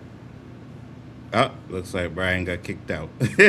I guess he'll come back in a second. But okay, there he is. Uh no, that's not, oh, here. Wait, what the fuck? Where'd he I seen go? him down there. I don't know. I seen him down there, and then he came back in, and the Yeah. popper's probably having some computer issues, so he'll pop in when he can. Also, I agree with you, right? When I say, okay, here he is. This should be good. What? Okay, there you Hey, go. I'm telling you, this There you go. this thing like it's gonna kick me out for no reason. I'm sitting there talking and it's just kicking me out. It's craziness. Because I was You like, know, Brian, and I didn't hear nothing. I was like, oh, maybe you're gonna. Okay, go ahead. Where'd he that go? remind me of the institute. So like when the institute, what you have to do, you need to start to work together to be able to get out of a place. And I think that Pepper finally started to have some light shown on him when he Mm-hmm. starts seeing the marks on everyone's arms and saying, we're all Mm-hmm. going through this. We're all in this together. Maybe I need to put us together. That's the only way actually we can get out. We want to break out as one, like a fist.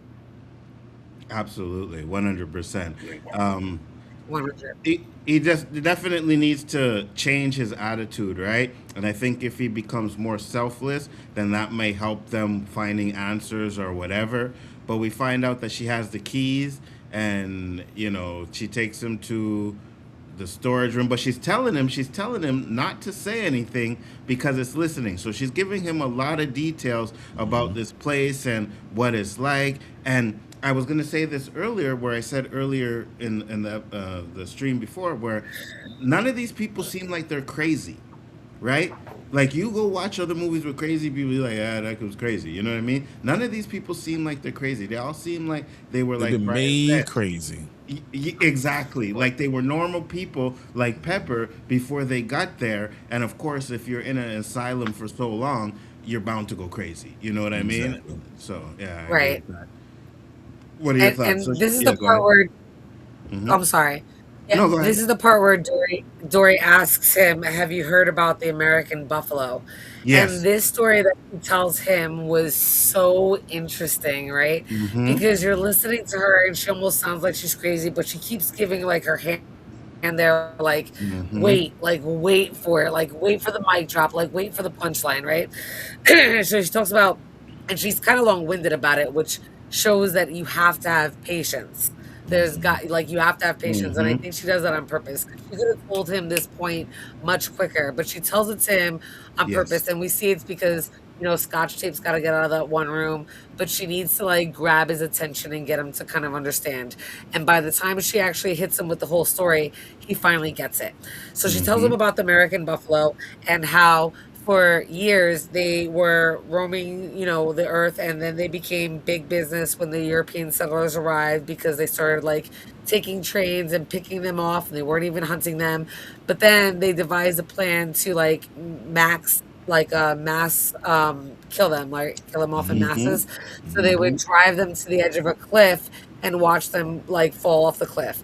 And then she does this like really like you'd see like hooves, and she does this like really animated, creepy as fuck, like Tales from the Crypt creepy, like Yep. animation of like how they're broken and dead at the bottom of the cliff. And then Hmm. she tells them, more importantly, folks like us, we're the buffalo, and you Yeah. hide is the cliff.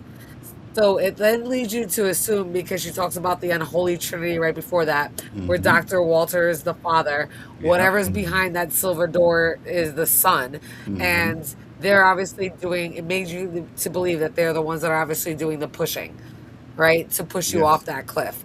Yes. So it kind of shows you that no matter what, you're going to die. And you're going to die in this mangled, twisted, fucked up way where you're just going to drop off, not even know what hits you, and be completely torn apart.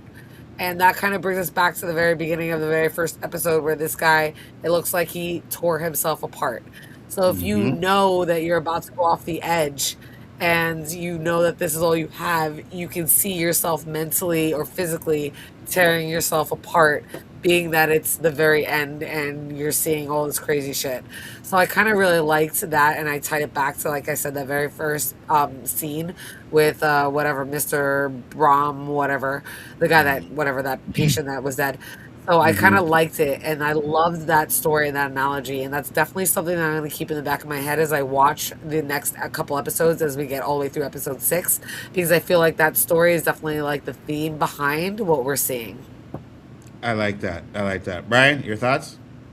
When you hear about the buffalo, what they were individually trying to run away, and that's why they all end up jumping off, because they're all acting as individuals. And I think Hmm. she's telling you is that you're going to have to engage everybody to fight against this thing that's trying to drive us off a cliff. We have to act as one to go to make sure we don't become extinct. And you're gonna want, if you're gonna get out of here, because I'm good. If you want to get out of here, you better engage every single person. You can get better, start to pay into every person to get them all on the same page, so we can get out of here all as one. But if it's just you, or if it's just coffee, if it's just one person, you're gonna die. Yeah. I like that. It Right. makes a lot of 100%. sense, you know. Um, we get to him in the room, and now they're talking. He's talking to Coffee. He's talking about the keys. Here's some noises. Um, can't remember. He falls down or what happened in this scene? I can't remember. Well, he brings the keys into the room and he's like, "I'm going to go home. I'm going to go home." And Yes. he starts praying, right? And then you see Coffee and he looks at Coffee and he doesn't hear what Coffee's saying. We don't find out a little bit later. Mm-hmm. And Yeah. Coffee is screaming, "Father, Son, and the Holy Ghost! Father, Son, and the Holy Ghost!" And he gets down and he hides. And you see somebody shut off the lights, and then it shows you what looks like human arms, but like a Mm. bison or buffalo like head, and you almost see like hooves, and it beats the shit out of him from behind. Like he Yes. turns around, he Yes. sees it, and the thing smacks him down, almost like the way a minotaur would be. And it beats the shit out of him, and it kind of lets him know. And Coffee's watching it, and they're both seeing each other from underneath Yes. the bed at this point when they're both down on the floor. And then when it flips him over, and he's like all like kind of smashed up and beaten, the lights come on, and whatever that entity was is completely gone. God. And the keys are on the floor because now he's dropped them from this thing beating him. And Scotch Tape comes in because he hears some kind of commotion with Miss Chris. They see the room is completely like messed up Like, from a yeah. fight, right? Mm-hmm. And they see the keys, and Scotch Tape picks them up. He goes, "Oh, look, it's Josephine's keys." So the dilemma that you were talking about before, we had to make a decision whether to keep the keys for himself to Yes. get out or to Mm-hmm. return them back to give them to Josephine to do a selfless act to help her out because that wasn't really her fault. Obviously, Dory or the entity stole the keys because the last time we see the keys, they're on top of the counter, and Miss Chris is talking to Josephine. Mm-hmm. Josephine walks away, but Dory is there. And Dory is asking at that point, "Don't you think it's weird that Mr. Bromport died yesterday and we got a new Yeah. patient today?" And she starts engaging her, and she gets all the way to the counter, and that's all we see. So clearly you would think that the keys were taken by Dory. But then we see later on down the line that they're underneath the bench, and we see them go through the vent. Looks very supernatural, and that's what Pepper sees. And then we find out later on that Dory has the keys. So like I said, Dory's a really mysterious, like weird character because you don't know what side she's really playing on. You don't know if she's actually the entity or if she's been possessed. You really kind of don't know yet, but all these questions are there about Dory. But as far as Pepper is concerned, he chose to he tells her, he's like, "I told you I'm getting out of here. I'm getting out of Mm-hmm. this place no matter what." And he takes the keys. And she really taunts him with that decision. She's like, Josephine got her paycheck slash 50% for the Yeah. next 8 weeks. And she's supposed to, send her money back to all of her family. And you could return the keys back. And she really like lays it on thick to help him make a certain Right decision, choice. right? Yeah. She's tempting him like the devil tempted Jesus in the desert. That's Mm-hmm. exactly what it reminded me of. And where Jesus makes the right decisions and says certain things, Pepper is not that way. Pepper's like, "I'm taking the keys." And even Self-centered, though, always thought about himself. right, Yes. 100%. And what happens? He still loses the fucking keys. Mm-hmm. And he's Exactly. beaten down by the lone buffalo. Right. Mm-hmm. Now, Exactly. what if this is all a test, right? Again, like I said, the test for him, you know what I mean? Because, again, we're selfish and stuff like that. And the reason why the person, whatever his name is, that died at the beginning of the first episode is because he failed the test, right? So now, for him to get out, he has to actually prove that he's worthy enough to get out. And you have Dory, who's there trying to lead him on the right path without actually leading him on the right path. You know what I mean? Right. Interesting. Very interesting. Because after all of this happens, we see them have her, and they take her to the silver door. And that's how the episode ends. Right. And we don't know Open. anything that's behind there because Pepper's asked twice about that silver door. Everybody keeps saying you'll find out soon enough. Find out soon Right? enough. The only thing that Dory says is if Dr. Walter is the Holy Trinity, if he's the Father, whatever's behind that door is the Son. That's all we know. Right? So if you think about what the reference is and that represents, if you think about like the Father is God and the Son is Jesus, and Jesus is supposed to be the Savior who you come through to break the veil, then that shows a whole bunch of symbolism and representation to what that silver door actually could be and how you even get back there. Because clearly, obviously, Pepper has attacked somebody, he's done these bad things, he keeps getting medicated, but they haven't put him back there. But at the end of this episode, you see Dory or a patient that looks like Dory, all right, at least has the robe, even if it's not the same patient, similar looks going through that door. And we also saw earlier that Miss Chris, who is now going through that door, looked at that door kind of suspect, like, I want nothing to do with you. But obviously, her and Scotch Tape right now are going through this door. So I really hope that episode 3 like opens with this, so we can see what's behind the door. But I have a feeling that they're going to keep it a mystery, and it's going to open up randomly, like the next morning or something. And we're not going to see what's really behind that door. Not yet, but I wish we did. Yeah, we're If they're definitely the not finding out evil, yet. if they're the evil Trinity, right? Could Dory be the Mother Mary? Is that her child that's behind that door? I like that, like the Mary Magdalene, absolutely, because she's been a there lot of forever, sense. right? She Been remembers there forever Dr. since the Walter beginning. And she was the bait. Right. She was the one who had this entity, whatever. Could it be that that's why she's there? Yeah, I like that. I like that. I'm looking for the trailer for the next episode. I don't see it though. Is it? Didn't put it online? If you go to the end of the episode 2, like it's in there. Like if you go The to the one- very last like minute of the episode, you'll see it because it's in the entire video that I sent you. I Okay. just forgot to crop it and pull it out to put it in the slideshow. I meant to do that and I completely forgot. I'm so sorry. I'll do that for the next ones, I promise. No, don't worry. It's all good. It's all good. The only thing is I didn't download the episode, but it shouldn't take too long. Give me 1 second. So let's get into the grades for this episode. Brian, what are your grades? I thought this was the better episode. I enjoyed this. It had a lot more intrigue. Showed how deep that rabbit hole goes, and I was all for it. I'm ready. This is like a 10 out of 10. This had so much intrigue because you're already there, so your stupidity doesn't matter anymore. You're stuck in there. Now you're just trying to get out, and you can't, and that's the problem. And dude, I thought this was an excellent episode. Absolutely. What about you, Jen? I agree. So far, I thought this episode was even better than episode 1, like you said, and I already gave episode 1 a 10 out of 10 because I was so hooked and waiting for episode 2. Like as appreciative as I was that it was a 1 episode drop and not like a double or a triple episode drop like so many other shows are doing. I actually was waiting the entire week for that second episode to drop because I was that like hungry and thirsty like I was for like from over this episode because it just was something so different but yet so similar to From. So I agree with this episode. I give this episode a 10 out of 10. And again, I really like that it finally showed us that silver door and we're only in episode 2. Granted, it's only 6 episodes, but I like the pacing and how this episode moves on and it continued that pace from the first episode. I agree with you 100%. Now you said because I know when I searched it, I seen there was a terror, and then there was this one, the terror. Does the first one have anything to do with this season?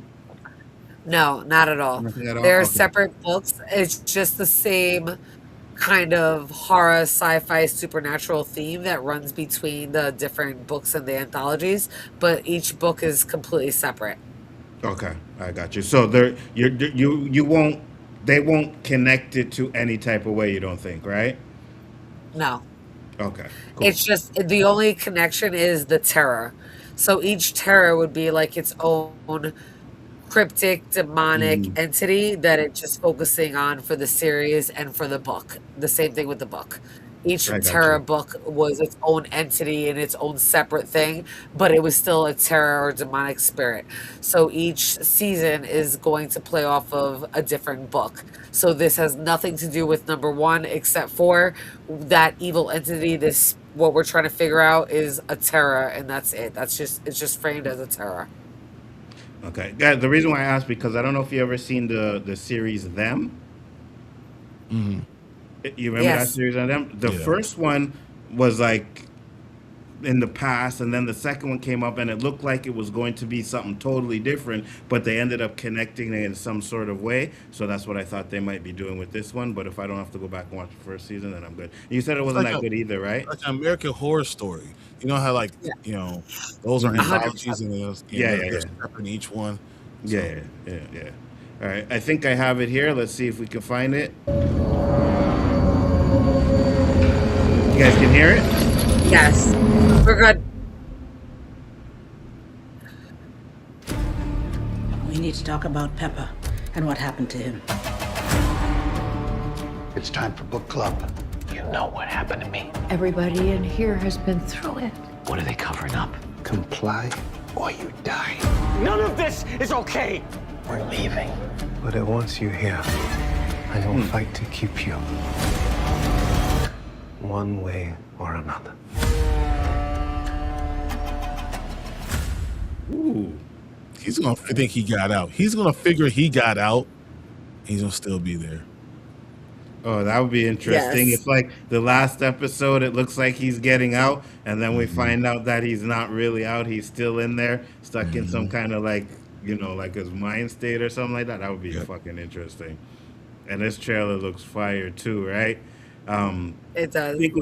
Think we see Dory where her eye is bleeding. If that was her that they showed her eye is bleeding, that could be right after they take her from the door. We get that creature standing up there in there. Oh my gosh, this episode looks like it's gonna be fire. What day does it drop? It drops on Thursday. Thursday Drop on nights. Thursdays? Okay. Thursdays, yep. I get it on So Prime. 2 more days. I'll get it on Thursday, but yeah, that looks fire, man. I give this episode an absolutely 10. I think both episodes were great. I love it. It's like one of those mystery box shows, and those are the type of shows I love to watch because you get to theorize about it and stuff, and I'm excited for the next episode. But that's it for tonight. It was great having you guys on here talking about this. Brian, tell the people where they can find you, sir. Yo, on 1/3 of Spoiler Kings, we go live Mondays, Thursdays, and Saturdays. But right now, it's all about From. So the From League will come together. We'll have another watch party, not this Saturday, but the next Saturday. But don't worry about it. We'll talk about From. Still got a lot of theories. Matter of fact, I watched it for the 4th time. I've been writing shit down. I'm ready to go. All right. That's what I said. I want you guys to have your little theories put it together and see how we gonna fix this out, because as Daryl said, I ain't gonna figure out anything. It's gonna be you two, so you guys can do it, I guess, and I'll just fucking sit here and monitor the stream, I guess. I don't know. We'll see. Jen, tell the people You where have they great can find theories. you. I hope so. You do. I don't He care. has some I'm good still theories. He going ain't been Kenny, right. He been right like twice. though. Yeah, I've been right a couple of No, times. see? I've been right a couple of times. There you I'm go. just saying. Yeah. Well, I'm still calling Kenny though, but go ahead, Jen. you can find me on the Scene Invaders covering From and a bunch of other shows. That's my main channel. You can also find me on Real Cinema Therapy covering From, and Dead City, and on Sci-Fi Vision covering Widow's Bay. And of course, right here covering both From and now Devil and Silver. Absolutely, 100%. And then whatever else is coming out. Brian, when you going to see Mando? Thursday. You going Thursday? What time? Yeah. I think it's 6 o'clock show. Ah, shit, mine's at 10. So you guys will be reviewing it on the show that night? I'm probably the only one that's gonna go see it. Oh, you're. Well, On Tank Thursday. can see it, right? Tank and them's gonna see it. They're just not gonna the see it. Friday. Okay. Yeah. All right. I'm a super nerd, but I also got older kids, so I can just fucking go. Oh yeah, 100%. Yeah. Yeah, 100%. First day is always for me. You know what I mean? It's the best time. I My like to do husband the and I are first day. going on Saturday. We're going You on going on Saturday because we're Saturday? supposed to go watch Mortal Kombat, and it got fucked up. So I was so tight. So we're going this weekend, and I was like, "We're going." You don't understand. Like we watched a ton of shows, but we never watched them together. We watched all of Mandalorian and Boba Fett together, and Andor. We watched all of that. Like every single one. Hold Oh on. no! Hold on. Wait. Hold on. Hold So on. I was like, if you fucking don't take me to go see this shit, you can sleep in the motherfucking garage. Fuck the couch in the fucking garage, nigga. Like, I'm not playing with you. We gonna go see this movie, and you taking me out for some crab and lobster. We're going to Crab Nice. Shack, and then we're gonna go watch the movie in the Palisades Center. Well, hold on. Well, hold on, Jen. This is going to be a very important question, right? Oh no! Whether you're gonna be Don't back ask or me. I don't want to know. I don't want to know. You like Andor? Did I like Andor? Yeah. No. Oh, thank God. I like. Oh, thank God. I like. Jen was No. about to get her first Phantom Zone. No, I did Thank not. God. I thought it was some bullshit, and I was really disappointed and upset. So it was thank like, God. let me be honest. Oh, We I didn't like both finish y'all it then. because we were Yeah. fucking upset. Hell yeah. We didn't finish it. We got to, I think, episode 4 or 5. We're like, fuck this shit.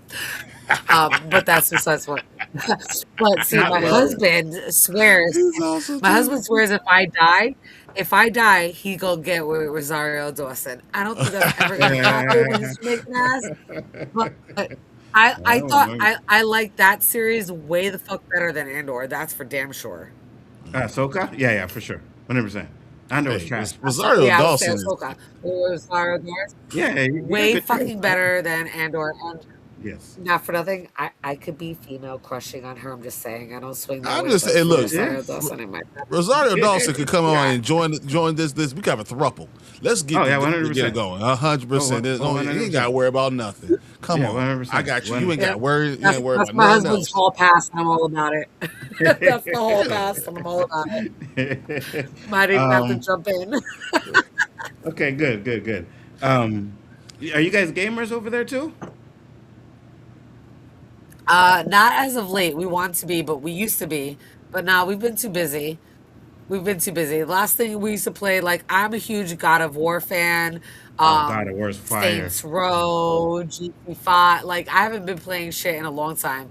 Even did like Ark for a while, but like again, this is like 5, 6 years ago, so I haven't played anything in a minute. But like all the Saints Row, all of like Ghost Recon, every Resident Halo Evils. game, all of God of Wars, Resident Evils. I'm trying to think what else. Metal Even Gear. like the FIFA games, the Formula Ones. I've played them Okay. all, but we Okay. don't play enough, like consistently. We like get the game, we play like the first week, and then the kids kind of take over. And because we got kids, they take over, and then we're like too busy. Because I'm like, all right, you guys just shut up and go play while we go do the shit we got to do, and don't bother us. Oh, So we have some 100%. of that. Yeah. And then it's 100%. like, oh, you gotta go do this chore before you can get back on the game, kind of a thing, or I'll delete your shit if you don't go do that, kind of a thing. But the kids have taken over every game system that we have. Every game system that we have, the kids have taken over. So yeah, we don't play as much as we used to. So I can't even say we're gamers anymore. But we do dabble. Whenever like a good game comes out, we'll make sure we like get it and play it. Absolutely. I'm more of a gamer than anything now too, right? Play Resident Evil, Mortal Kombat, Street Fighters. I've been trying to get this guy to come on. He keeps talking crap. I'm like, get on that Mortal Well, Kombat game, bro. He don't want to get on that Mortal Kombat game with me. look, I don't like losing. I am a very sore loser. 100% loser. Look, like, that's why like I always say, I always go down like, let's arm wrestle then. You can beat me in that. Let's arm wrestle. Like I need. I'm not going to sleep unless I won something. This guy want arm wrestle. This guy. It's so funny. um. I'm petty. Yeah, but That's fine. I'm gonna tell you guys a story about losing though when we get backstage. All right. Hey, I But know guys, about you and your son. yeah. No, there's another one too. I got another one too. I never told you the other one too, but I'll tell you the other one too. All right. But yeah, guys, we'll see you on the next one. Peace, and make sure to come back next Tuesday where we talk about episode 3. Peace. Awesome. See you guys. Wrong thing. There we go.